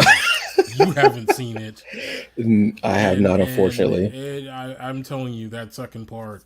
All I can say, brother, all I'll say to you about the second part is, if you're a fan of Transformers the movie, you will love that second part. That's all I'll say. Well, you know what? I've started to like Sundays have kind of become my animated days. Mm, Like I've been watching like animation a lot on Sundays, like mm, especially because of having HBO Max and their Crunchyroll. I yes. dead ass almost called it Krusty Roll, and I don't know why. That's why I'll never work for that company. That's why. Indeed. But you know what? I want to make an effort to watch it because I've been watching stuff on Sundays, like trying to get anime in because there's so much anime and I want to catch up and I'm trying to do things. But this has been on my radar. I watched about 3 episodes of that first part of the Mm, trilogy series. mm, Again, it sounds mm, weird to say, yeah. and I was like, "Oh," because it's set on Cybertron. Mm-hmm. It's a darker feel to it, but it makes sense because they're in the middle of a war. Yeah. So you have to have that darker feel. It felt like, because war movies are dark. So even though this is sci-fi and Transformers like we've been used to with Spike and Mm-hmm. this is like if you're watching, you're like, oh, wait, the series has grown just like we've grown. So you give it there, and the comic has been going on for God, I Yeah. exactly. Which I Yeah. kind of want to start reading the comic too, but I wouldn't know where the hell to start at this point. Yeah. There, there, But there, I'm excited to watch it, man. there's some. There's a couple of things that happen in this second part that, man, I mean, they just kind of make you look at Transformers the movie in a completely different light. Just amazing, Really. amazing, just See, this is amazing. what. All right. So you know what? After I watch Finding Ohana, I'm gonna start diving into this because well, there and it's only like what like 6 episodes each. I want to say maybe, Yeah, yeah, six, yeah, which six. is short. Mm-hmm. You know, you know what? After Finding Ohana, I'm gonna watch that. I'm gonna Yeah, see if I can order some pizza too. I'll be yeah, honest. but those episodes are so full of plot. That's what makes it so Yes. good that they're short. It's just like you're not cheated. Yeah, because it's getting right into it. It's not Yeah. doing any filler or any ridiculousness. It's giving it right to you. Like, because even that first episode, like they start out just Mm-hmm. hitting, and I'm like, oh, so we're doing this. This Mm-hmm. isn't like the other animated Transformer series that we've seen across the years. This is again, it's a wartime. It's set on Cybertron. Mm-hmm. It's a darkness to it, Mm-hmm. and yeah. So you know what? Tonight, that's what's going down. Yes. That's what's going down. Nice, brother. And more Netflix has been, I mean, we've been gone for a bit, Yeah. Yeah. but we also have Malcolm and Marie. I Yes. still have about 15 minutes of this to watch, but I have not seen it yet. That's on my God, agenda for tonight, brother, aka the COVID movie, the first brother, movie made, or first movie that was dared to be made during the pandemic. brother, I Well, let me just ask you one shit. question on it. Just one question. Yes. Does it have that kind of euphoria feel to it? No. Okay, No. It actually it's that's a good thing then. That it's kind of different. yeah, because this is still from Sam Levinson. This was written and Yes. directed by him, and it's Yes. also starring from Euphoria Zendaya, and it's also Hmm. starring I always get his name wrong. Uh John Michael Washington. John David, See, I always it's that John middle David, part, man. God damn it, John did aka Washington. Denzel Jr. But you know I'm what? kidding. I'm But kidding. I'll say this about his acting. Yeah, he's Excuse me. becoming a much better actor. Not that He he was oh a oh bad actor, oh no but no no he's yeah getting close he's to his daddy's level. yeah, Close. but he's not mimicking his father, which is No, what I not at all. like. Not at all. But Not at all. he has his father's energy, but Yes. he's not Yes. mimicking his father at all, and I love that. Yes. Zendaya, yes, this is a total different role and character than Rue from Euphoria, Okay. Okay. Okay. and it doesn't have that same feel. The dialogue is snappy, it's there, Mm-hmm. but it's unflinching. Okay. The basic plot of this movie is that this film director and his former actress girlfriend are coming home after his big movie premiere, Mm. and they're waiting to see what the reviews are. Mm. But they get home and he's trying to celebrate, and he's like this, and she's not into the celebration, and they start Mm. having an argument, Mm. and it goes back and forth, back and back and forth. This to me, it's the tagline for this movie. I want to say is it's not a love story, but a story about love. Mm-hmm. My thing is, this is not a love story; it's a relationship story, Mm-hmm. because every relationship has that argument where it's an all day argument, and there are highs and lows. Like you're in the heat of it, then you Mm-hmm. stop and you're trying to comfort each other, and you're laying there and you're having a tender moment. Then something starts to back up and you're back at each other again. Then you stop and you go back and forth with the argument. This movie does that. It is the most realistic thing I've seen to an actual argument in a real life relationship that I've Mm-hmm. seen in a movie, because I've had days, remember, being with someone in particular where we had an argument that lasted all day, Mm-hmm. and you're at the point where in this movie you don't know if you're watching a breakup movie, you don't know what's going to happen, Mm-hmm. and that's what those arguments are like, where you're Right. not sure. And at some points it's awkward to sit, because you feel like you're sitting there watching your friends argue, Mm-hmm. like you're at a dinner party and they're arguing. Right. It's shot so well, so beautifully. The soundtrack is immaculate. It goes so well with the flow and the tempo. The acting is incredible. Sam Levinson, I love Euphoria. Those two episodes of specials, Mm-hmm. Perfect segue. Jesus goddamn Christ. It hits on that so well. But again, it's totally different, Mm-hmm. totally void of anything euphoric, except Mm-hmm. for Zendaya as far as being on screen. Mm-hmm. But he writes in a way that yeah, man, this movie is what I would want to see in theaters. This movie is what I would go to. This movie might cause some arguments in Mm-hmm. actual relationships, Mm-hmm. because like I said, it's unflinching. You're sitting there and you feel awkward at points, and you don't know whether you're going to see them break up, stay together. You don't know, but that's the beauty of it. And there's no. I love unconventional, quote unquote, love stories. I Mm-hmm. loved 500 Days of Summer. Oh yes. I loved Chasing Amy. It's one of my favorite Yes. movies. Mm-hmm. I love unconventional love stories. This goes in this to me. If I had a trilogy, Mm-hmm. I'd say this would be it. This would be in there. Okay. There's a lot here to unpack in this movie, Mm-hmm. and oh God, and you're not on either person's side, Mm-hmm. because you see their points and you go, oh, maybe I've done it, and it makes you reevaluate yourself as well. It, if I get a text from you tomorrow and you say, me and I are having a fight all day, I'm gonna Mm-hmm. say, brother, maybe you should have watched a movie by yourself. Maybe you should have watched it with somebody. But I feel this is a movie that you should watch if you're with a significant other or Yeah. others. Shout Yeah. out to my poly people out there. I love you. Yep. Yeah, yeah, dude. Yeah, it's Definitely. Definitely. I the soundtrack alone and how it works with the argument when and how you do things during COVID, between the two Euphoria episodes, which are, Mm-hmm. God damn, That we're about to get into. Yes. brother. If you're not watching Euphoria on HBO or HBO Max, you're doing yourself a huge disservice. Yes. One of the best things out, and I can understand why some people might actually not watch it, because it does have graphic depictions Mm-hmm. of sexual content, Mm-hmm. with teenagers, but they're not teenagers. Mm-hmm. They're portraying teenagers, but I can Mm-hmm. understand why they would have that. But it dives into so much. And these two episodes that were made during COVID, brilliantly done during the Mm-hmm. pandemic. Mm-hmm. And then the second episode also being co-written by Hunter Schafer, Mm-hmm. along with Sam Levinson. Mm-hmm. I, t- God damn, man, I can't. Yeah. I. Yeah. brother. Yes, I yes, exactly. I didn't think that I could love Euphoria even more Mm-hmm.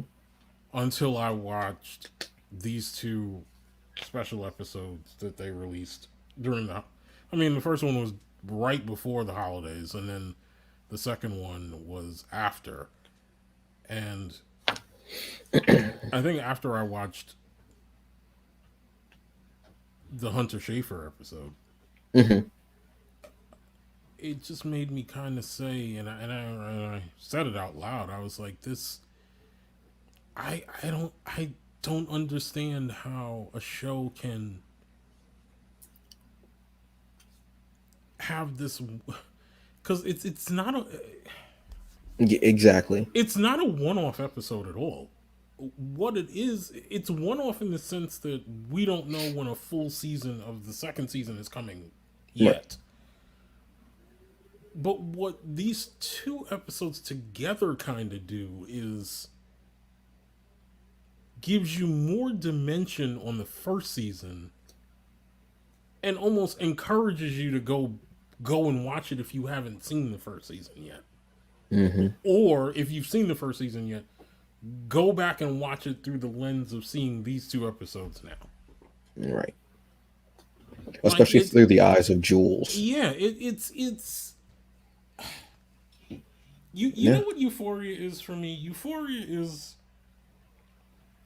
it is the better, and I'm going to throw a movie out here from the 90s, and I know I'm dating myself, but I know that there's some people who know what I'm talking about. A movie called Kids by Mm-hmm. Larry Clark. Yeah. Euphoria is This is in kids some way, now. yeah, is in some ways better. It's better than Kids Yeah. was.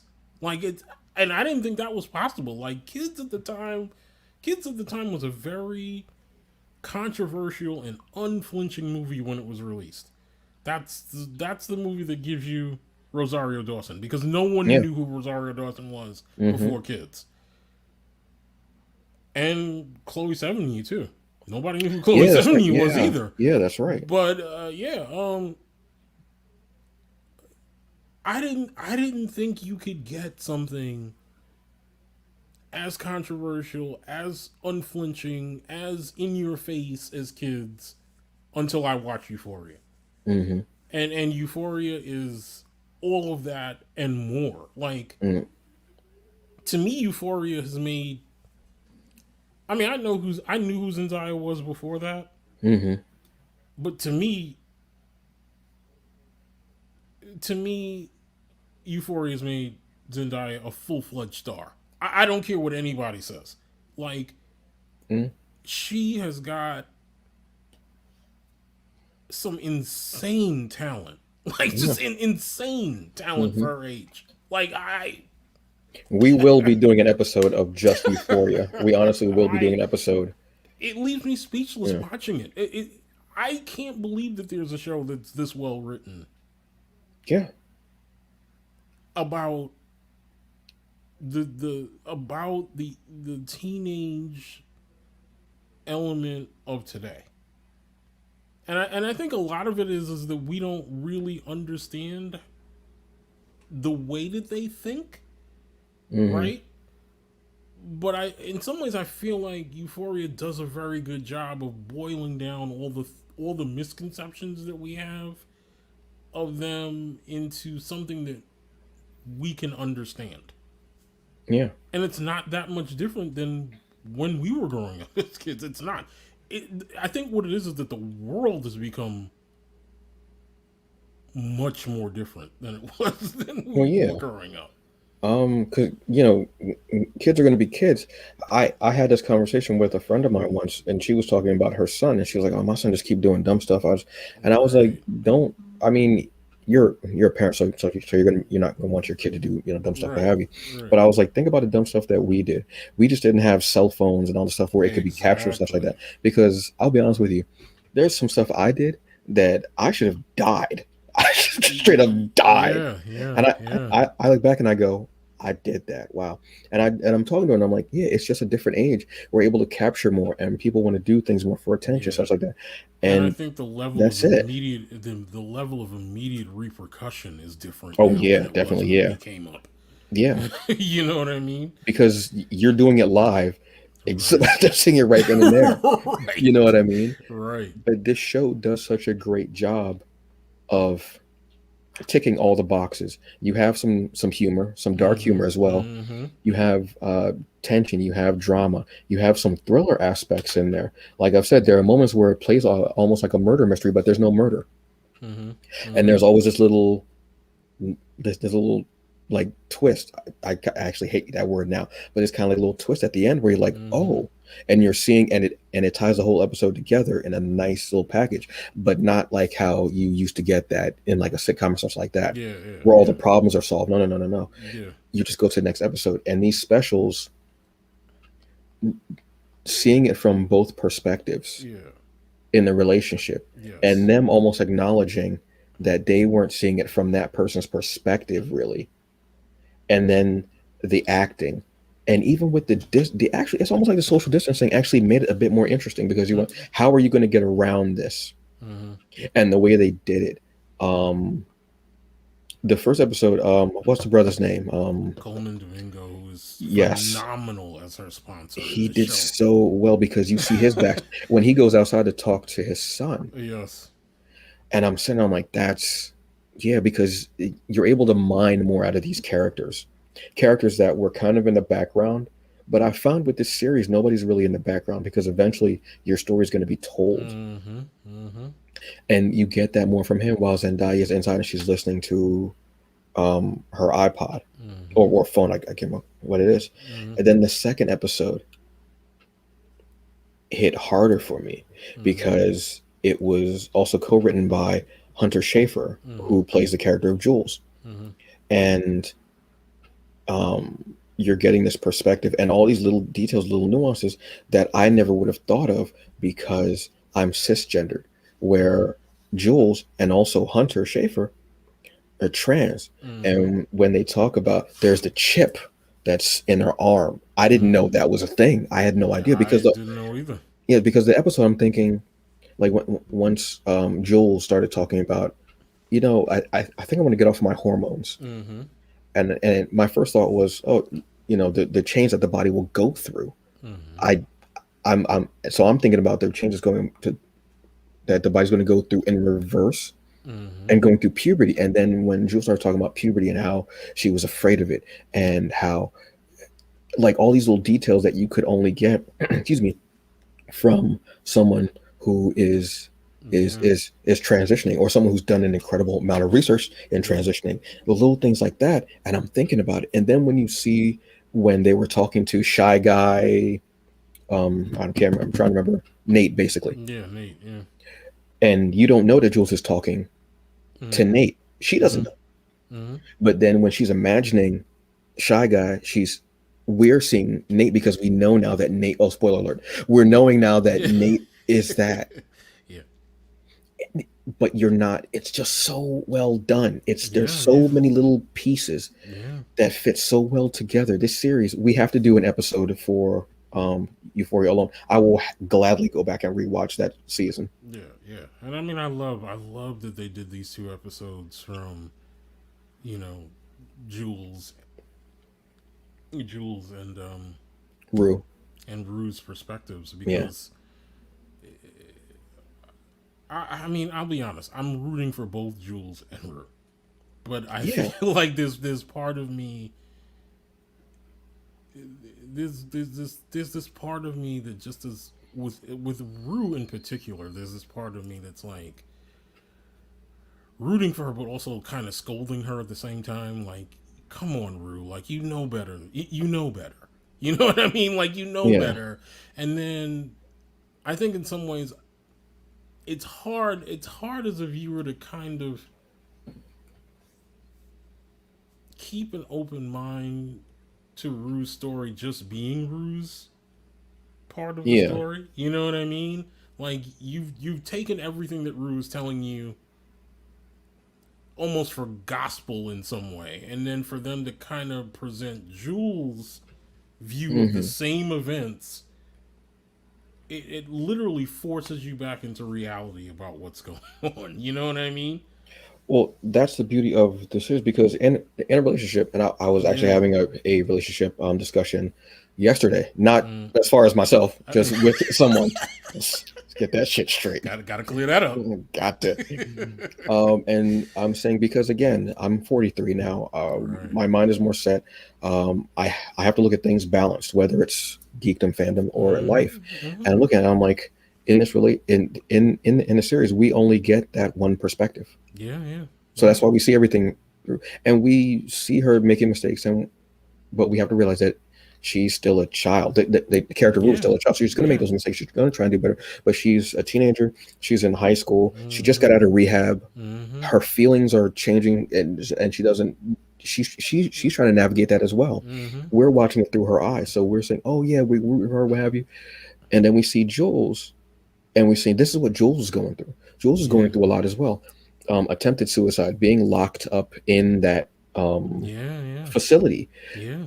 being transgender, Yeah. having an addict mother, Yeah. and the father trying to figure this out, and the father trying to be balanced as well. Yeah. Jules is the more balanced of the two because Jules is saying, "Well, I don't want to do that." And there's a line where Jules says, "You know, I know she's trying to do this, but I have the right to be skeptical." Mm-hmm. And that way of speaking was just so interesting to me. So we see that, and there are some in some relationships.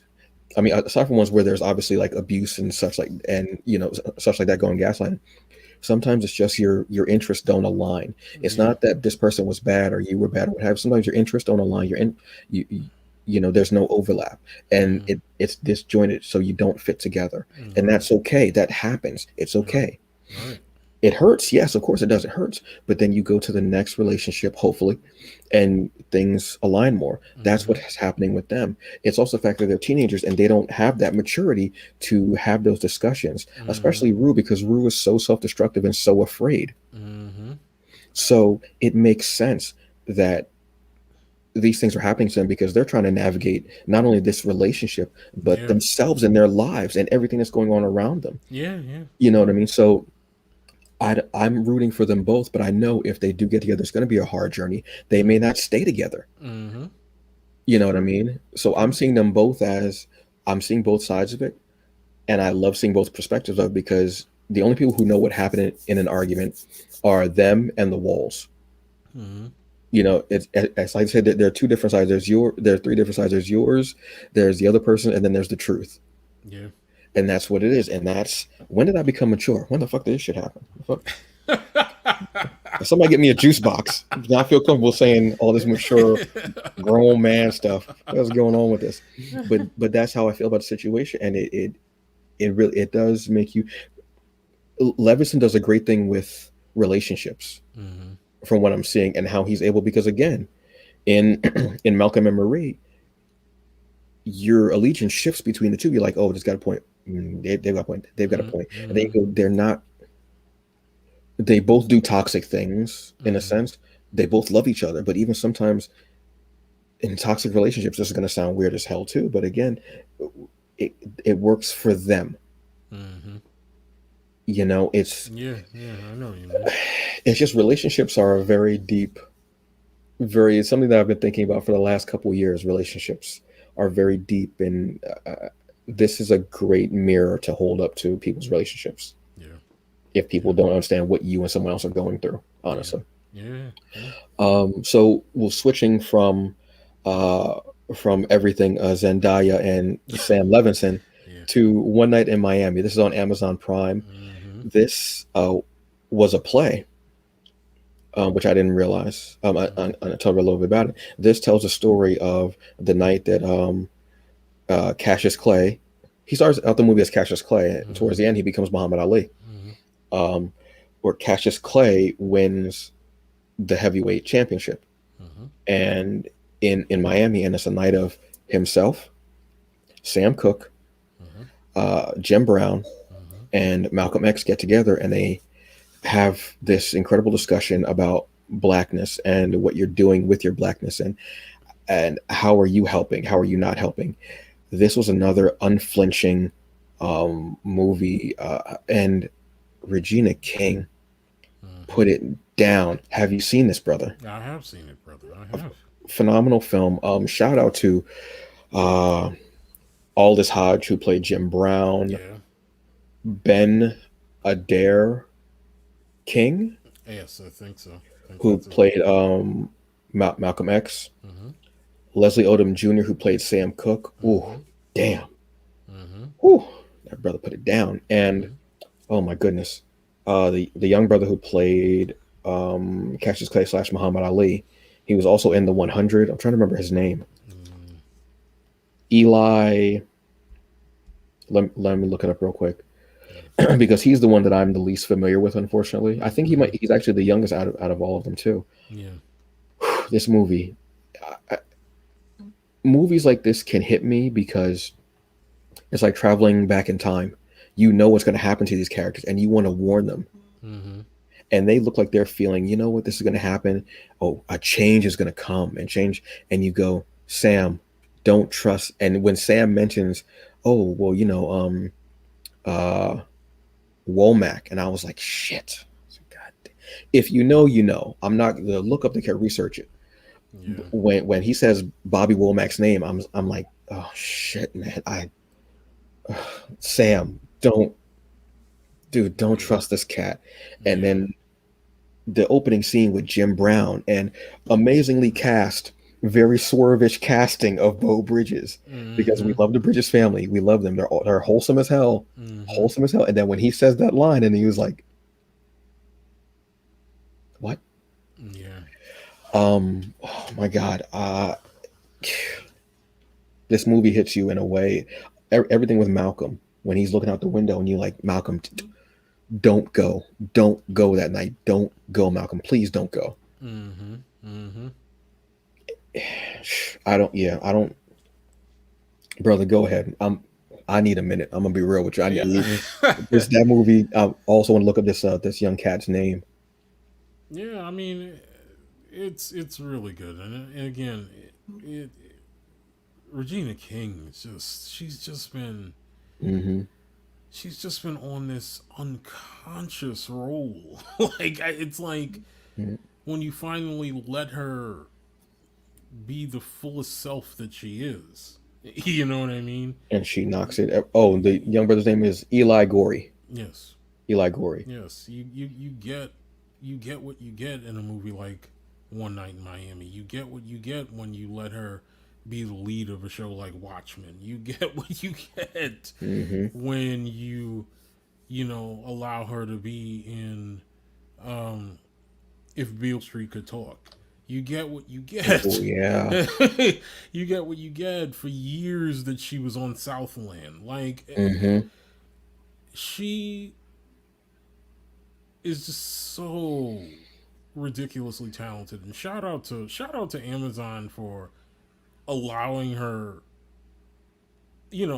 a project to kind of show that she's learned so much as an actress that she can now apply that into directing talent. You know what I Yes. mean? And also Yes. kind of releasing it on her birthday, which is crazy to me. It's just like it It, came out on her birthday.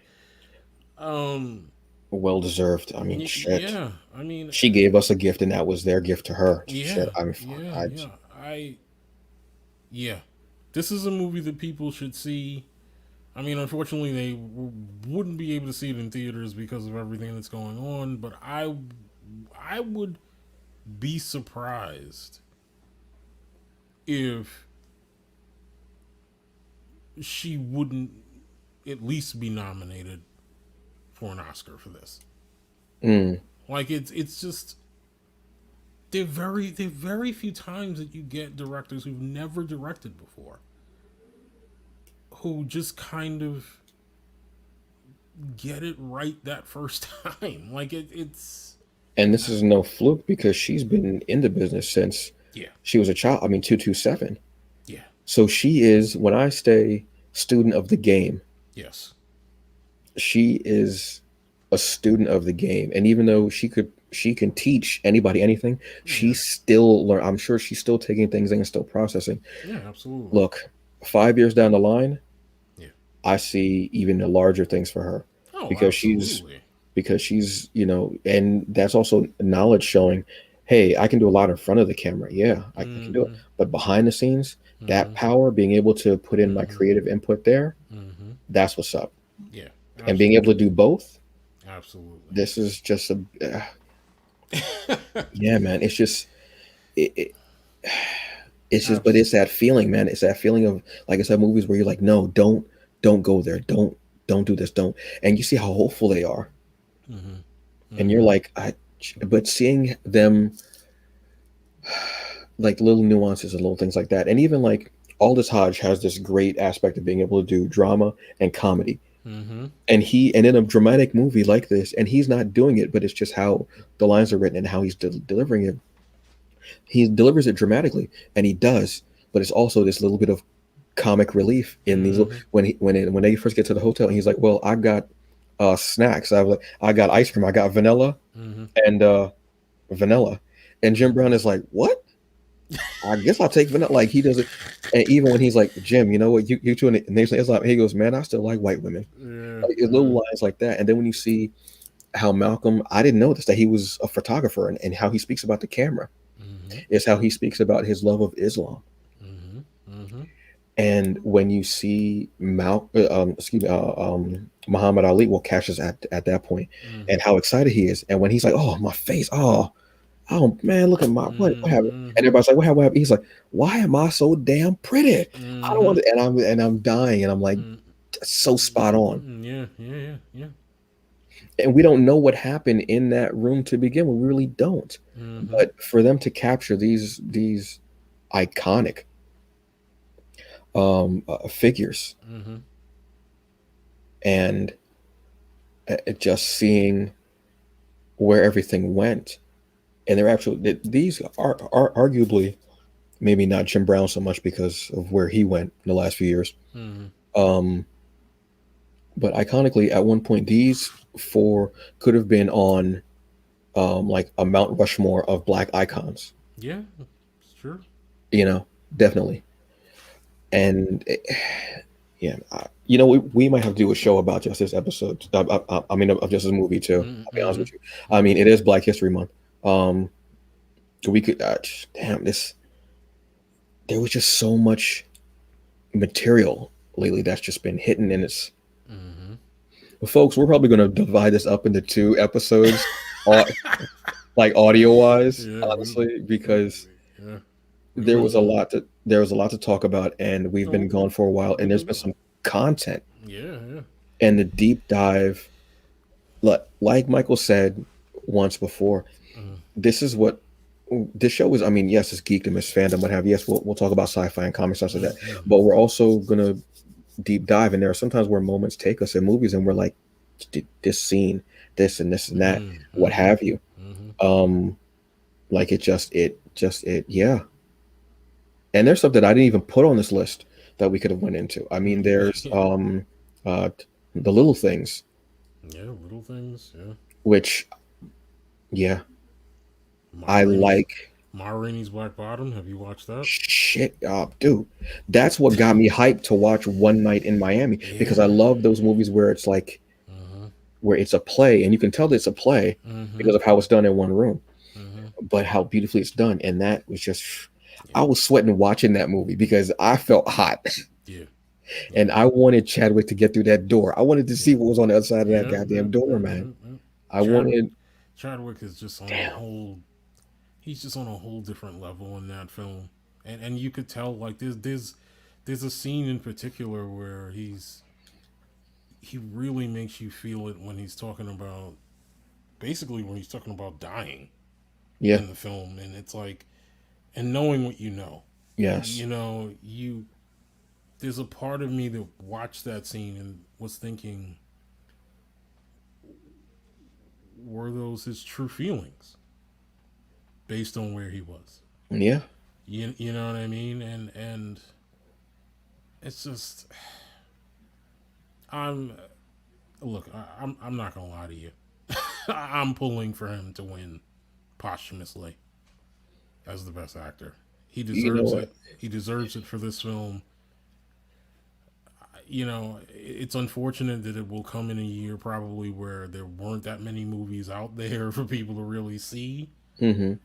But I don't really care about that because even if it wasn't, just based on what he did in this film alone.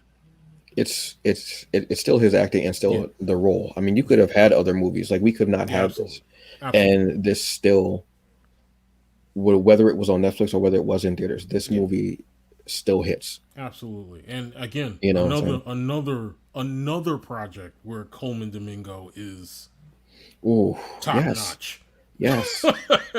Him, um, uh, Viola Davis goes without Viola saying. Davis, Glenn Thurman. This dude has been killing it Mm-hmm. for decades. Mm-hmm. Okay, Cooley Mm-hmm. High.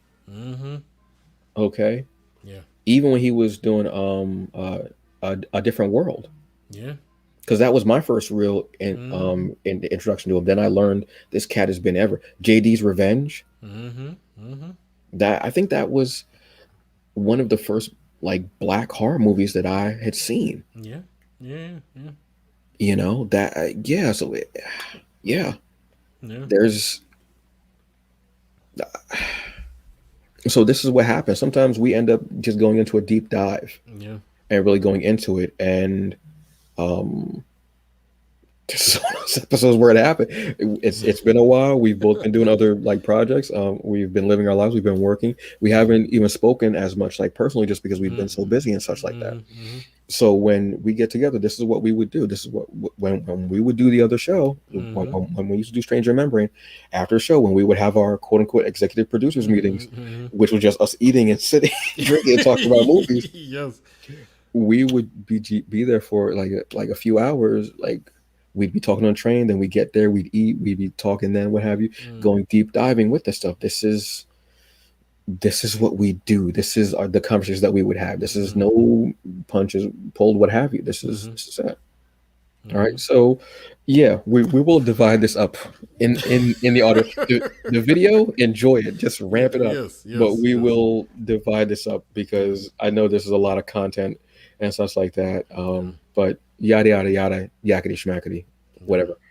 All right, comics. Jesus Christ,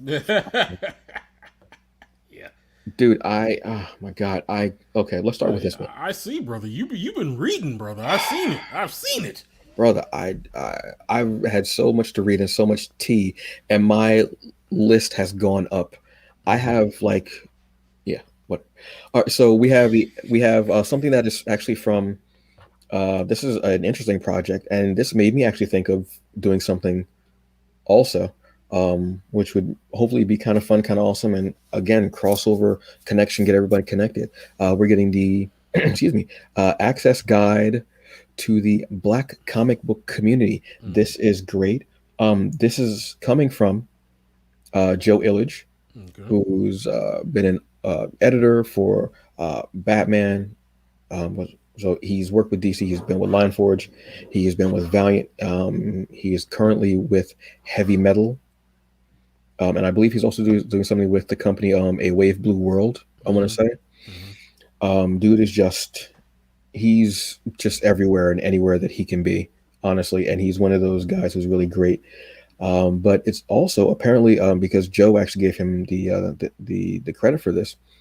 This is also coming from the owner and creator of Anyone Comics, Demetrius. Please, I hope I don't butcher your name, sir, because I'm a huge fan of your store and you and everything that you've done. Demetrius Fragico Fragicastos. I apologize. I'll buy an extra book next time I'm there, or that I order from you, because I know I butchered your name. I apologize for that. But this is awesome. This is something that you can pre-order now. This is basically going to give you all the ins and outs of the Black comic book community, um, Nice. between books and just a whole big thing. Yeah, this is just awesome, man. I'm happy to see this. I want to get this.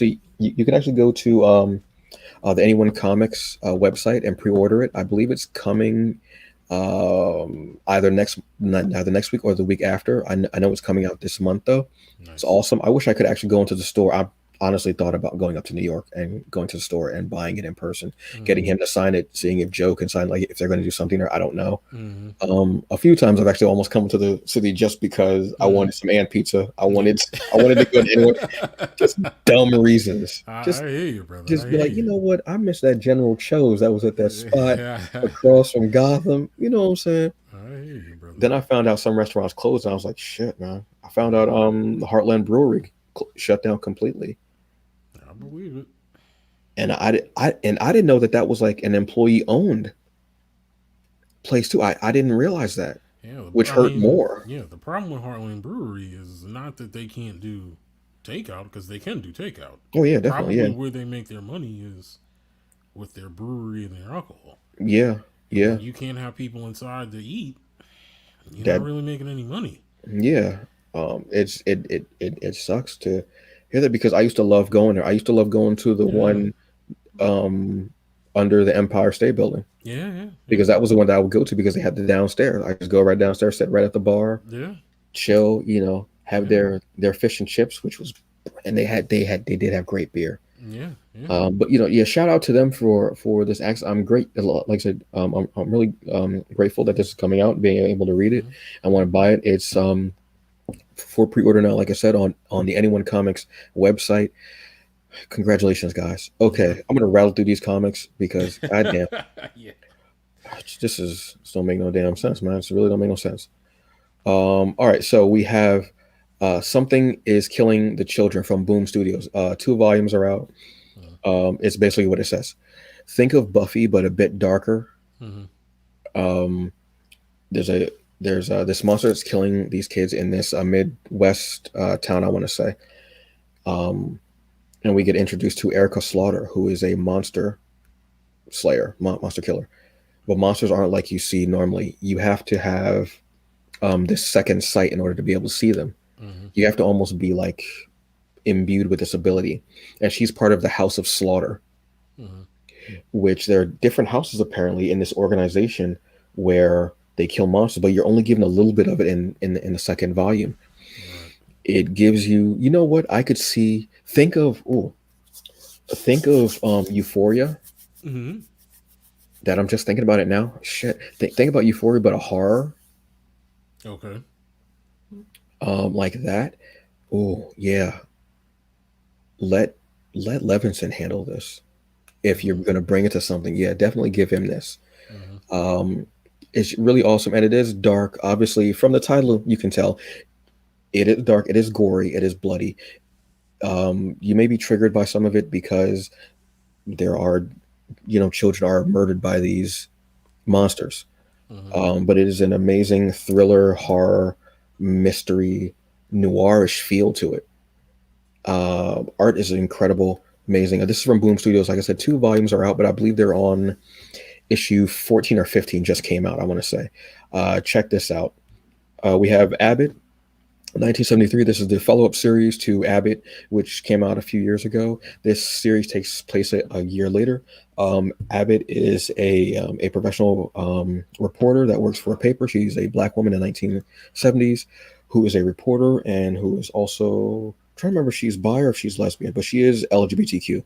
Mm-hmm. Um, and how she has to uh, um, uh, navigate being a reporter in a field that's dominated by old white men and Mm-hmm. Lois Lane. Because that's the only Okay. other reporter I can think of in that era Right. who Right. wasn't a white man. Honestly, she's not right. in the series. Obviously, I'm making a joke Right. Right. because it's from Boom Studios. But yeah, it's 1970s exploitation horror. Um, it makes me almost think of what's the name of that Sugar Hill, the 70s horror movie. I'm Hmm. trying to think of a Sugar Hill. I'll have to look that up. But yeah, I love this as well. Uh, Seven Secrets ended. I'm not sure if the series is going to be coming back. This is also Mm-hmm. from Boom Studios. Really enjoyed this one as well. Check it out. We only find them when they're dead. Pick this book up. Mm-hmm. Boom, sci-fi, miners in space that are looking for a living god because you only find them when they're dead. Ah. It's really great, beautifully done too. Al Ewing, who's doing Immortal Hulk, is writing this. Beautifully done. DC, DC Future State. Yeah, there's a whole bunch of shit out. I don't know where to begin. I don't know where to end. I don't know where to. I'm gonna be real with you. Yeah. The series that are hitting for me are Harley Quinn. Hmm. She's been captured and they're using her like a profiler, Yeah, I heard which you is talking about that on uh, when you went live with I can't think of that oh guy's yeah, name. the Zion Network, Yeah, Zion Network. yeah, Yeah. Sean Allen, yeah, Yeah. it's like that. You were on that, damn, thanks, brother. Yeah. Yeah. Because I don't look at the ticker because I'm trying to Mm-hmm. like focus on what I'm doing. Mm-hmm. But yeah, it's really cool because I'm not really familiar with her Mm-hmm. outside of the animated series and universe. So, Mm-hmm. but I know that she's been, with her history. So to see that come into play and she's still goofy and aloof, but profiling Okay. so they can capture, I think is awesome. That one with me. Wonder Woman hits with me. Mm-hmm. The next Batman is pretty good. Mm-hmm. Dark Knight, I like, and this is Bruce Wayne without any money, no gadgets, nothing. He's presumed dead, but Mm-hmm. he's not. And this Okay. is him getting back, and Gotham has been taken over by the Magistrate, which is like a private military force almost. Mm-hmm. And their edict is no masks. If they catch you in the street with a mask, they kill you. Mm-hmm.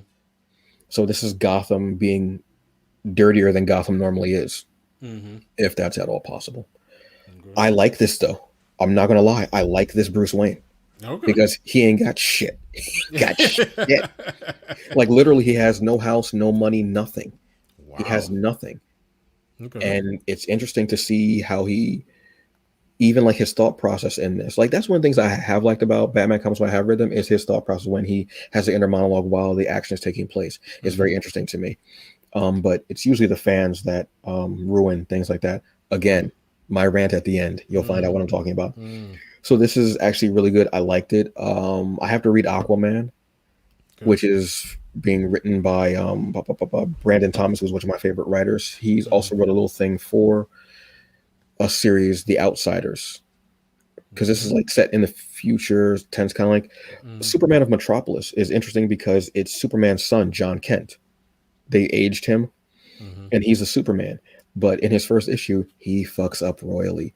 And it's kind of interesting to me to see a Superman that's not perfect, who's going through the ropes, who's learning, and who has to live up to these expectations of his father, Mm-hmm. Cal, and how his cousin, Supergirl, has to come in and is like, why are you doing this? Like berating him. And he's like, I'm trying to figure this out. I'm trying to figure this out. It's actually interesting to me, man. It's yeah, I'm trying to think of what else. There's a bunch. I still have to read the Swamp Thing. There's like 27,000 comics out right now for DC. All right. And I don't have the amount of time, hands, or eyes Right. to read all this stuff, but I'm trying, and it's really great stuff. A Far Sector, I'm not sure if it's going to be coming back, but it's ending. The latest episode was actually this past Wednesday. Read this book. It's so damn good. It's so good. It's amazing. I love it. Mm. Represent. This is a digital only series right now that you can get on Comixology and I believe also on the DC Infinity app. It's basically this is their represent. This is their they're getting creators of color and stuff like that, Mm. creatives who are doing these books and telling stories, telling their stories, but in a superhero kind of way, like literally their stories, like stories from their life. Mm. I had the express pleasure of speaking to Regine Sawyer, whose episode is coming out this week Okay. on it. But the first one we get is about I can't remember the brother's name unfortunately, but we remember the story about the man in Central Park Yes. who ended up being when the geek community Mm. found out about it, Mm. who ended up this dude was like had worked for Marvel at one time as an editor, I want to say, Mm. and the geek community was like, "Oh, we got your ass. No, you shouldn't have messed up. Like you had already messed up, but now you messed with one. All right, cool." Mm. And it's him telling the story of these binoculars that he gets and how he's able to see and bird watch just like he was doing in the park that day. Mm. So this is a very great series as well. There's another digital series which is Truth and Justice. It's kind of like an anthology. I want to say it's like every three. There's like issues. Then there's another three issues. Like as far as dealing with different characters, different writers. The one I'm reading right now is Jeffrey Thorne, who huge fan of, and it's a story about Vixen. So you got me. I'm all there. All you had to say was Nice. Vixen. The next Yeah, yeah. ones that are out now, I think they're on issue 2 of it for this next series, is dealing with Superman, and I believe it's, I want to say Brandon Easton is writing it. Mm-hmm. I want to say, so that's also interesting as well. Uh, as far as Image, the newest, the second arc of the Marked, came out. Mm-hmm. Read this damn series. Shit, this is great. Noir, Hitchcockian, um, Lovecraftian too, and actually the second arc really deals with Lovecraft, and Nice. very interesting, and almost like a time loop parallel, very paradoxical, Mm-hmm. but not too much where it's where I don't like, because I don't like things when they're over paradoxical, but very interesting and great. All right. Philadelphia, the second arc of this, is done as well. It will be coming out. Get this book. I don't care if you have to mortgage off your shoelaces. Get this goddamn book. Get this book. Yeah.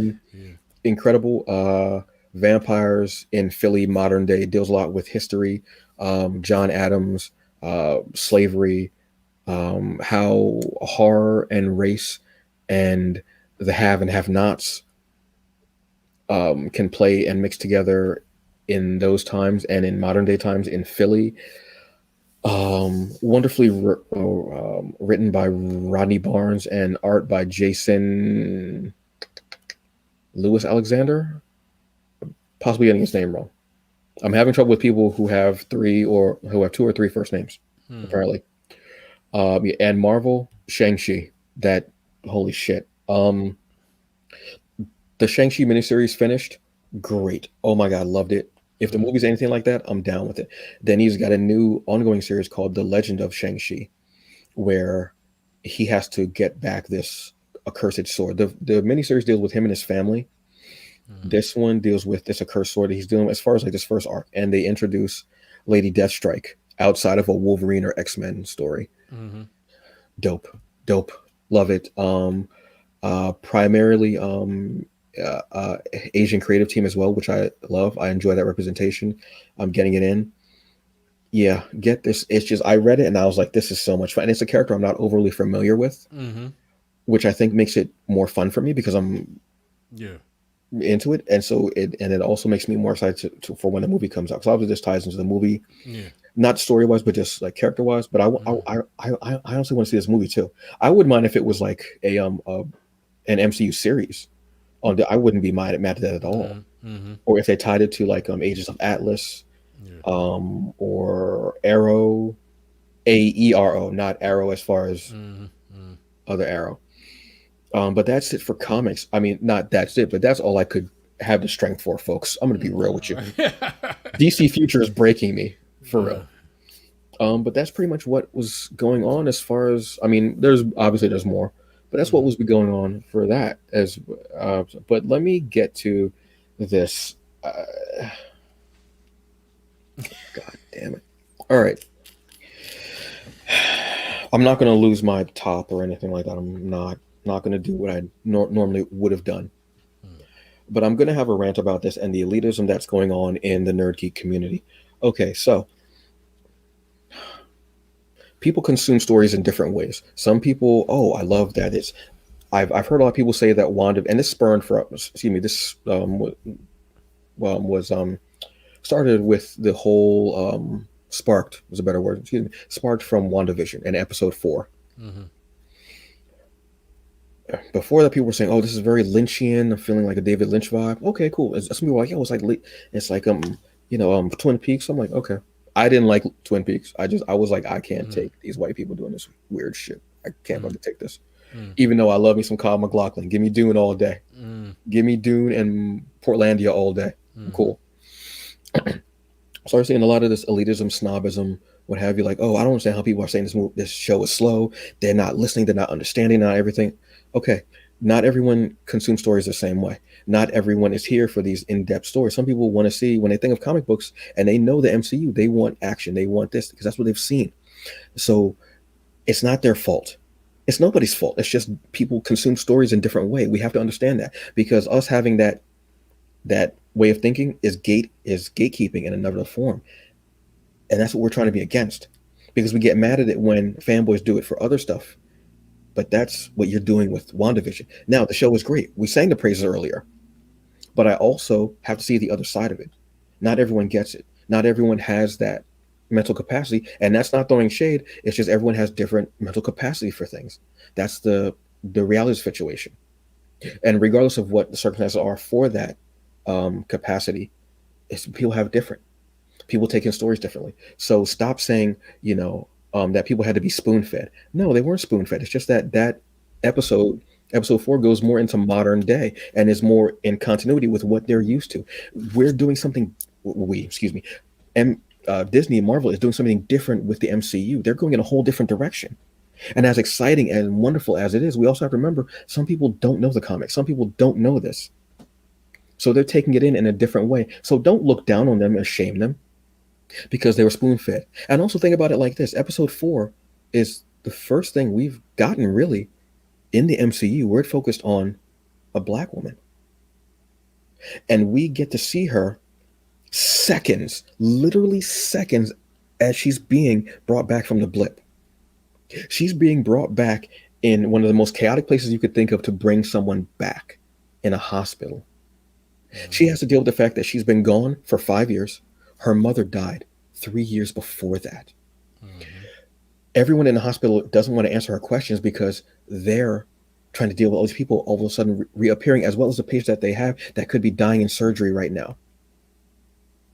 And we're getting an episode of her dealing with all of this. And we're sitting there looking through this in her eyes in this chaotic way. So if some people tend to gravitate more towards this episode because A, it's focusing more on a black woman, B, Tiana Paris acted her ass off in this episode, and we finally are introduced to actual Monica Rambeau, okay? And because it's more in line with what they know, don't shame them. Slow your ass down because that's gatekeeping as well. And you don't like when other people do it with their characters. Oh, well, you don't know this, you don't know that. And some people don't read the comics. So they don't know this. They don't know where these things are coming from. They only know the movies and they know at the end there's got to be a big fight scene. There's got to be a big bad. But in WandaVision, we don't necessarily have a big bad yet. So slow your roll, sit back, get off your high fucking horse. And remember, at one time, San Diego Comic Con was in the basement of a place and started there. It wasn't this big glitzy thing. So you're on your high horse like that. Remember where things started. Remember where things originated from. This wasn't always the beginning and the end, the alpha and the omega. It wasn't always that. Remember the roots of things and remember that you can take pride and love it. And you can be, oh, this is written so well, it's great. And you don't have to make memes, stuff like that, downing them because you understood it. Congratulations, great. You understood a television series. Congratulations. Where's that getting you right now? Besides your rant on Facebook or Instagram or wherever the hell you're doing it. Because while you're ranting about people not understanding it, they're actually over there making the series and making it for everyone. Okay? So just pull your head out of your ass because you'll look around and see that there's more than just your shit in the world. Now go run tell that, please. Because that annoys me. That shit annoys me so much. And again, as you heard me earlier, I'm praising the show. I love it. But I also know not everyone takes in stories. People take things into that's why they're different things. As people love to say so much, the nerddom and geekdom is not a monolith. We're all different. We all take in different things. Yeah. I'm reading a book that's about a horror and killing children. But I'm also reading Shang-Chi, which is action based and such like that. But then I'm reading a story about these people in space trying to find a living God. But then I'm also reading a comic that's about two former slaves in Western times who are just trying to figure out the world and a revenge story. You have to calm down, slow your roll. I know we've been inside very long and you are in there stewing and you're thinking and you need to interact. I get that. I totally get that. So you feel like you have, and you start looking down on people because we started thinking a lot, which was great. But much like anything else with humans, we go too far. So slow it down, calm it down, relax. You enjoyed it, great. You understood a television show, wonderful. You read the comics, that's great. Not everybody did. That's why these movies aren't made just for you. Yes, there are little Easter eggs and stuff like that. They're not made all for you. They're made for people who want to watch this as well. They want to be a part of it. But try to throw somebody in who say, let's say 40, 45. Throw them into comics now. Where are you going to start? Where are you going to begin? Stop it. Just stop it, please. Calm down. Enjoy the works. Um, love them for what they are, but don't be so snobby. And like I said, pull your head out of your ass because you see there's way more than just your shit in the world, folks. Okay? Yeah. Thank you. Yeah. And that's not me being on a high horse either because No, I don't think so either. I mean, you know I think you took it. I think you took it to a dimension that I kind of wasn't looking at fully, which I appreciate, brother. I appreciate you doing that. I think this that wasn't against you, obviously, no, but no, this no, not wasn't at at all. you. No, no, No, no. not But at I've all. seen Not at numerous all. people doing it. I'm like, stop. Not at all. Not at all. I think part of what you mentioned was where my reaction was. Like I saw some people saying, "Oh well,"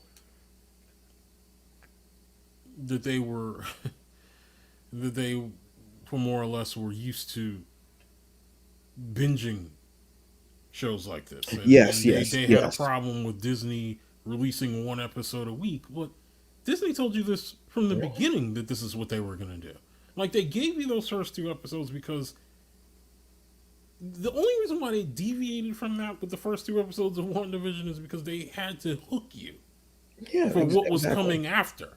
Hmm. That's the only reason why they gave you those first two episodes. Honestly, they could have just done the one and still did it. So they did you a favor. Exactly. And this isn't the first streaming series to Yeah, do that. yeah, and this whole Please. idea that you didn't grow up in a situation. See, and that's the problem that I have. That's the double edged sword that binging is, right? Hmm. Like I don't buy unless you were born in the last 10 years. I don't buy that you are used to binging. Like, because that's not what you come from.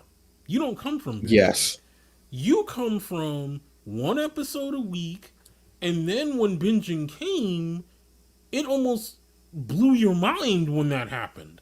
That Yes. someone Thank you. could drop an entire season's worth of content for you to just enjoy at one time. Hmm. No, I love both. I love the one episode a week thing. I think what the one episode a week thing does though is it puts more of the onus on writing. Like your writing has Yeah. to be sharp if you're gonna do one episode a week. Hmm. It just has to be. Because then you have to be able to hook that person week to week to week to week. And I like binging. I think that there's some shows that are made to be binged because I just don't have the time to sit here and carve out, you know what I mean? Yeah. 22 weeks a year to watch Hmm. something like this. Like, I just don't. You know what I mean? But this idea that, well, they should just give it to us this certain way is nonsense. It's absolute nonsense. They don't Because have to that's give not what us you come anything. from. They don't have to give us shit. Exactly. Stop being entitled. Because I know for a fact that's not what you come from. You know what I mean? It's not. They got so used to a model Yeah. of that. And you know what? People don't come from like binging. Like you're saying. Yeah. And I saw someone, they made a meme that said something like, people forgot how to watch TV. And I was like, that doesn't make any sense. The fuck are you talking about? Exactly. No, because it's again, and it's made like an 80s series where it Mm-hmm. says last week they're doing something that shows are starting to do again Mm-hmm. Mm-hmm. is recap. Mm-hmm. Shows haven't been doing this for a while. Mm-hmm. So they're recapping. That's part of the format of the show Right. because it's almost like how you would have like a two-part sitcom Mm-hmm. where they Yeah. would say on last week's episode of Family Yes. Ties or last week's what Yes. have you. Yes. And Yes. they're doing it again. So see, even in me kind of scolding you, but also trying to Mm-hmm. help you and mold you, I'm Mm-hmm. still giving you a nugget of how storytelling is told. Exactly. But what's in Exactly. your wallet? That's my impression of Samuel L. Jackson. But seriously, Exactly. that's it. I don't. Exactly. People have been in too long. They're Yeah. getting, and I'm sitting there going, you Yeah. got to stop. Yeah. Just calm Well, down. with you saying that people have been in too long, I don't know how to help these people because you're going to be in a lot longer than you think.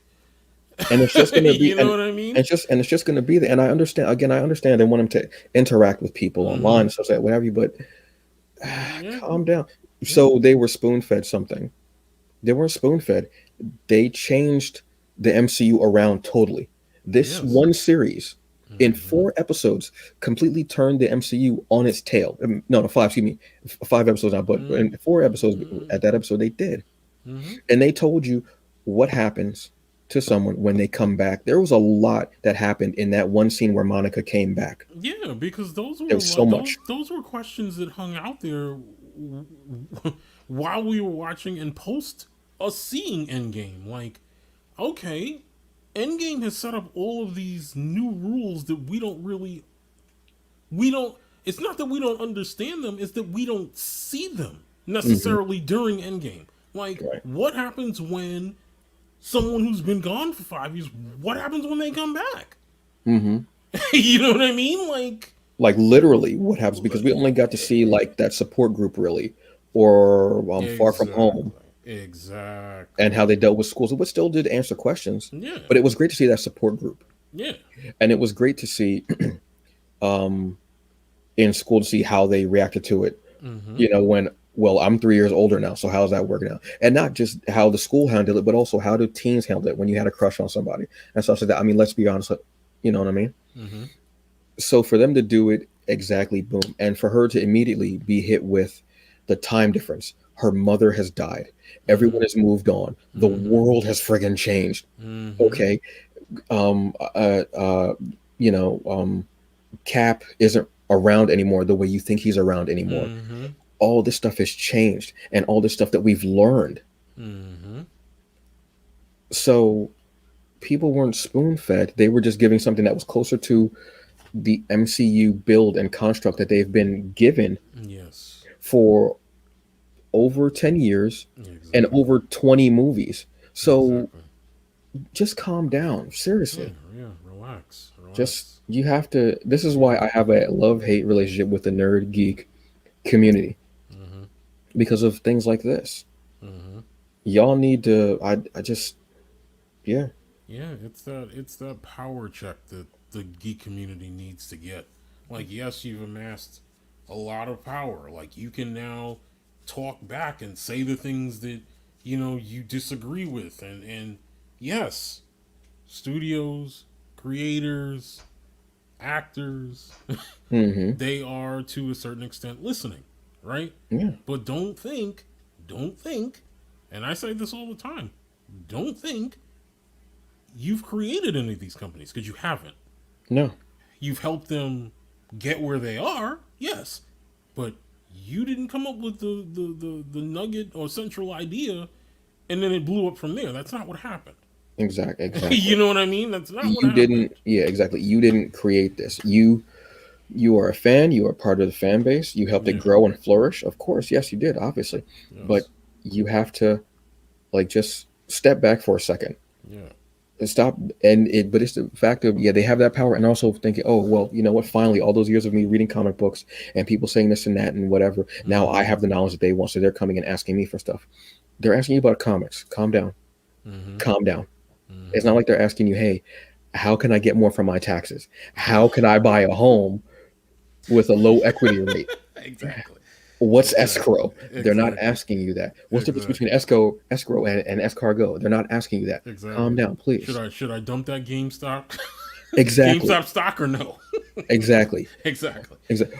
Can you tell me about Robinhood? Like, what's going on? Exactly. Is Exactly. this GameStop Exactly. business going to interfere with the fact that I traded my system in and I only got $2.37? Like, just Exactly. relax and come. And that's not, again, that's not me throwing shade Exactly. at anyone. I just want everybody to see both sides of it. Exactly. Exactly. Okay, Exactly. that's we're here not just doing the show because we want to talk about these topics and everything, but we're also, I'm going to take an old line that we used to use on Strange Remembering. Mm-hmm. We are the change. Yeah. We are still the change. Yeah. Okay. Yeah. And that's part of it is having an even keel, being balanced and unbiased. Yeah, if you like this type, if you like Marvel versus DC, okay, cool. You like DC versus Marvel, okay, cool. I'm not gonna, but you also have to remember at the end of the day, you want everybody to win. You don't want one company to shut down any other one to like you don't want that. You don't want companies to shut down. You don't Yeah. want millions of thousands of or hundreds or however many people are involved to lose their Mm-hmm. jobs. You don't want this company to shut down. You don't want that. No. And you want it all to flourish. So just calm down, sit back, enjoy the stuff. Obviously, enjoy it. Talk about it, revel about it. Yeah. But just keep yourself, like keep your head in check and go, okay, this person might not be in this right now because the way y'all coming off is like, I just don't like the fact that people like it's something if you like a show up until a certain point and then you don't like it anymore, they jump on you. If you don't like a show but then you start liking it at a certain point, they're still going to jump on you. Mm-hmm. Now I jumped on people for their problems with Lovecraft once um uh uh that sex scene came up. That I was like, that's why y'all are mad now. Mm-hmm. But it wasn't the fact that they were understanding the story because they understood everything up until that. Mm-hmm. Mm-hmm. So it's the same type of process. Just there's like no way to make anyone happy in the Yeah. situation. Just enjoy what you enjoy and go from there. That's Yeah. it. Yeah. That's it. Yeah. Yeah. So, brother, before we go, Yes, sir. there was one thing I wanted to bring up Oh, about about WandaVision show yesterday, yes. and I'm wondering if you caught the moment because I caught it, Hmm. and I audibly said it when I saw it. There was a scene in the show yesterday where somebody mentioned something to Monica, or at least with Monica there in the scene. Someone had said something Oh, about Captain yep. Marvel, And she was mad. and Monica had a look on her face, and I was like, "Wait a minute!" I'm like, Mm-hmm. "What's that look about?" I'm like, and literally Mm-hmm. that's what I said when I saw it. I was like, "What is her look about?" I'm like, "Did she have a falling out with Carol?" Because she did not look happy at No, all. no. She didn't want to hear that name at all. And I So want to say that has something to do with her mother. maybe, Possibly she got, I want to say, because I think there's a storyline somewhere. Something I'm trying to remember what it is. Somewhere possibly she possibly could have gotten the cancer from maybe Monica. Excuse me, from Carol possibly because of her powers. Maybe something like that. maybe, Maybe something that she did possibly caused the cancer, yeah, or possibly the fact that she left and she didn't come back, and her mother was heartbroken yeah. I because mean, they've been yeah, saying that they possibly are going to make them a couple. That yes, they were a couple back then, not just best friends, but a couple or best friends that found out that they loved each other. Like some yes, type of variation of it. yes, yes. But there was that when I saw that, I said, "Oh," Yeah. I When I said, saw it, I "I'll was wait like, for where that's yep, going. yep. I was I'll like, wait. I'm cool." yep. When I saw it, I was like, oh man. I'm like, I can't be the only one who saw that. No, that was hidden. It was only a second, but it was blatant. It was Mm-hmm. blatant disdain, is what it was. Mm-hmm. Mm-hmm. It was just, and I was like, "Ooh, ooh, yeah, all right, cool, uh huh, Mm-hmm. run it," because Yep. and all this time, that's the first time you've seen her angry. Yes. Everything else she's had to deal with, she was thrown through multiple walls, Mm-hmm. and she was passed over for her job. Everything she's been, understanding what have you, but this hit her heart and her emotional. So Yeah. yeah, mm-hmm, Yeah. And I also think that people or didn't really even give it another thought. But in episode 4, when Monica comes back from the blip, there is audio that precedes that is probably from Captain Marvel 2. mm-hmm. I would bet that that is where it's from Dude, because it's Carol saying something about Monica.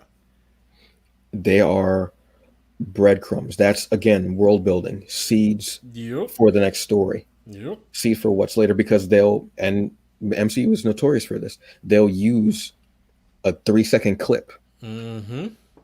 in a movie, and then you'll find out maybe 2 movies later, that's where the clip came from, and they'll tell you and they'll play the whole scene or the whole clip or the whole video, what have Yeah. you. They'll note whether it's an after credit scene or something little in the comic, or it's behind the scene where it's Yeah. like a newscast or something like that. It's Do that interesting. continuously. Yeah, and it's interesting that you say that because there is that scene in episode 5 of Wanda going to retrieve Vision from the lab. Yes. That's a cut. That's a cut scene from Endgame. Hmm.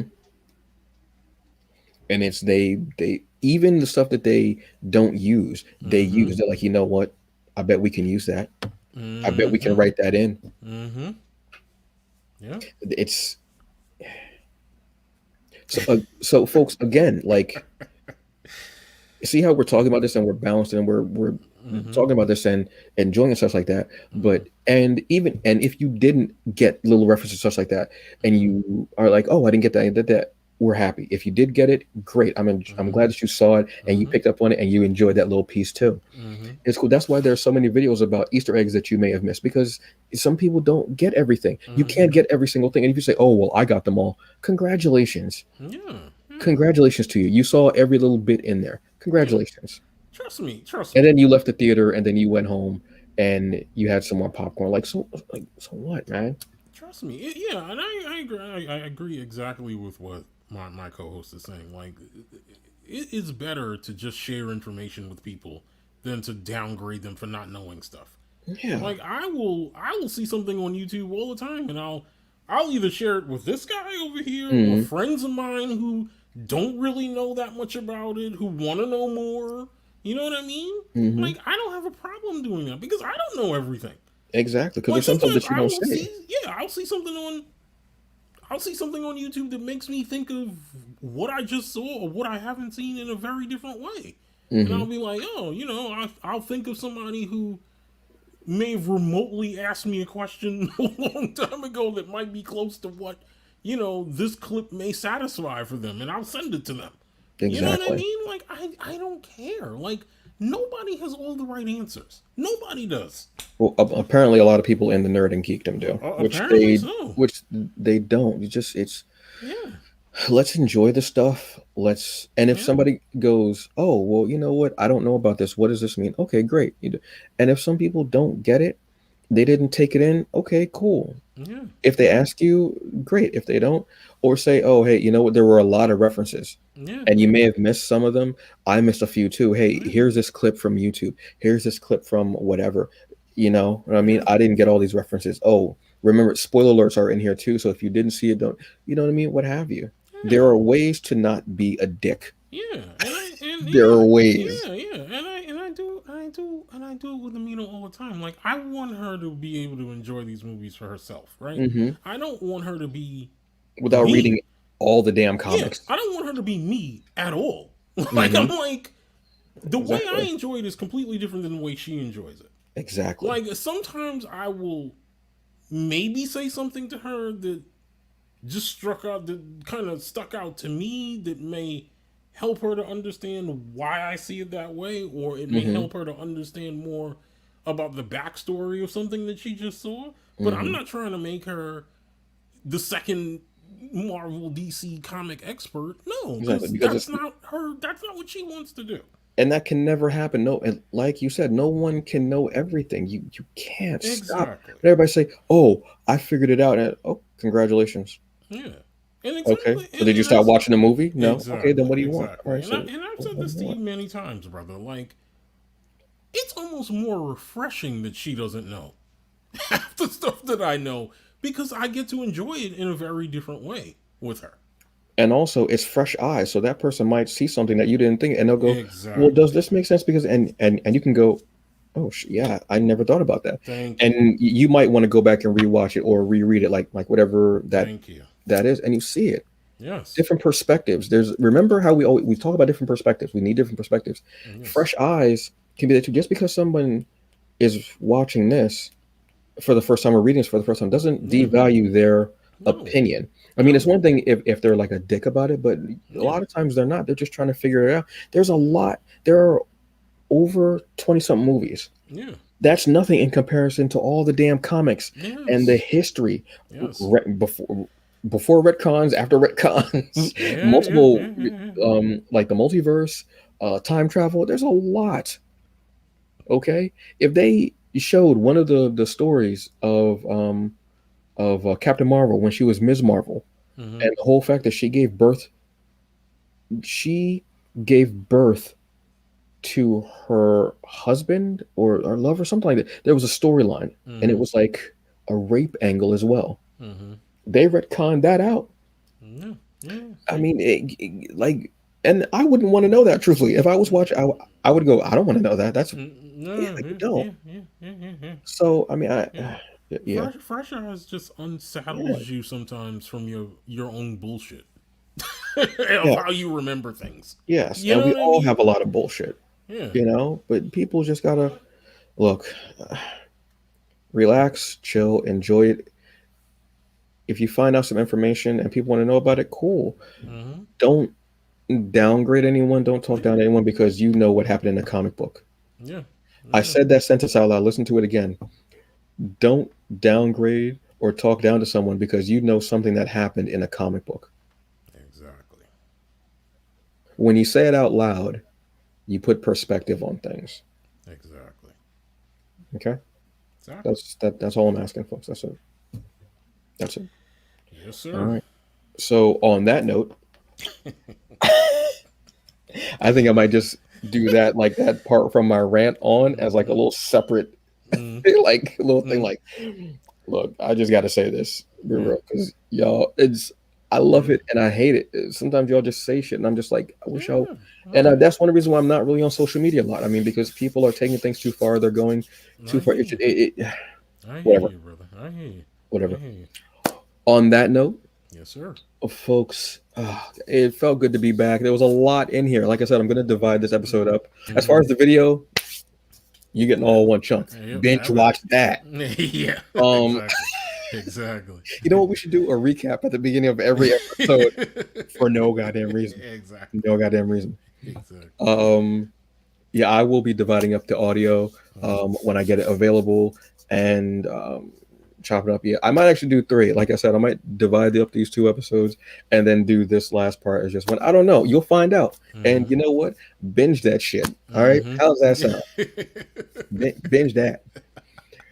But it was great to be back. Great to chop it up once again. Great to Yes, get sir. everything out and be kind of current up on stuff. There's still a lot of stuff. Next week's show will be what, 13th? Yep. I'm thinking Valentine's Day episode. We talk about couples, Yeah. truples. We talk about relationships in comics, television, movies. Some of our favorite love stories. Mm-hmm. Some of our favorite, whether it's a sci-fi, monsters, or whatever. Like I say, like let's just do that. Unless something really big happens, and watch something really big will fucking happen. Because every time some real big shit happens, I'm like, Yeah. bruh. Yeah. So how's that sound, brother? Like we're producing a show in front of you. This is like bonus content. Don't worry about that. Let's, Yeah. because I don't think we've ever done like a Valentine's Day show kind of vibe. We were supposed to do one last year, but then COVID happened, and Mm-hmm. Mm-hmm. what have you. Yeah. Yeah, but we'll be coming at you every week, with some stuff. We're back. We're strong. We're still standing right Mm-hmm. next to Antoine Fisher, Yes. and and we will see you next week. So, this has been Michael Williams. Yes, sir. I have been Antonio Pomares. You gotta put a little extra seasoning on the name, brother. Got to put a little extra seasoning on there, man. And Sazon, Sazon. that's it, baby. You gotta salsa that shit in there, man. You Yeah, gotta there go. you go, brother. There you You go. gotta get that bachata going. And this is the Fandom Initiative. Once again, thank you for joining us. Thank you for being a part of our fandom and our talks. And we will see you next week for our Valentine's Day episode. Yes. What are some of your favorite love stories? What are some of your favorite couples in movies, comics, stuff like that? We'll ask people on social media. We'll ask. Mm-hmm. I'll get Mm-hmm. on social media Yes, sir. for a bit, then I'll run the hell away from my phone. Yeah. Shit. All right. So y'all have a good day. Enjoy it. Remember, do the best you can with what you got, because that's all you get. But don't be a dick and don't be a cunt. Yes. Thank you. Have a good one. Peace. Peace out, yo. I'm gonna just start dancing at the end of every episode for no reason.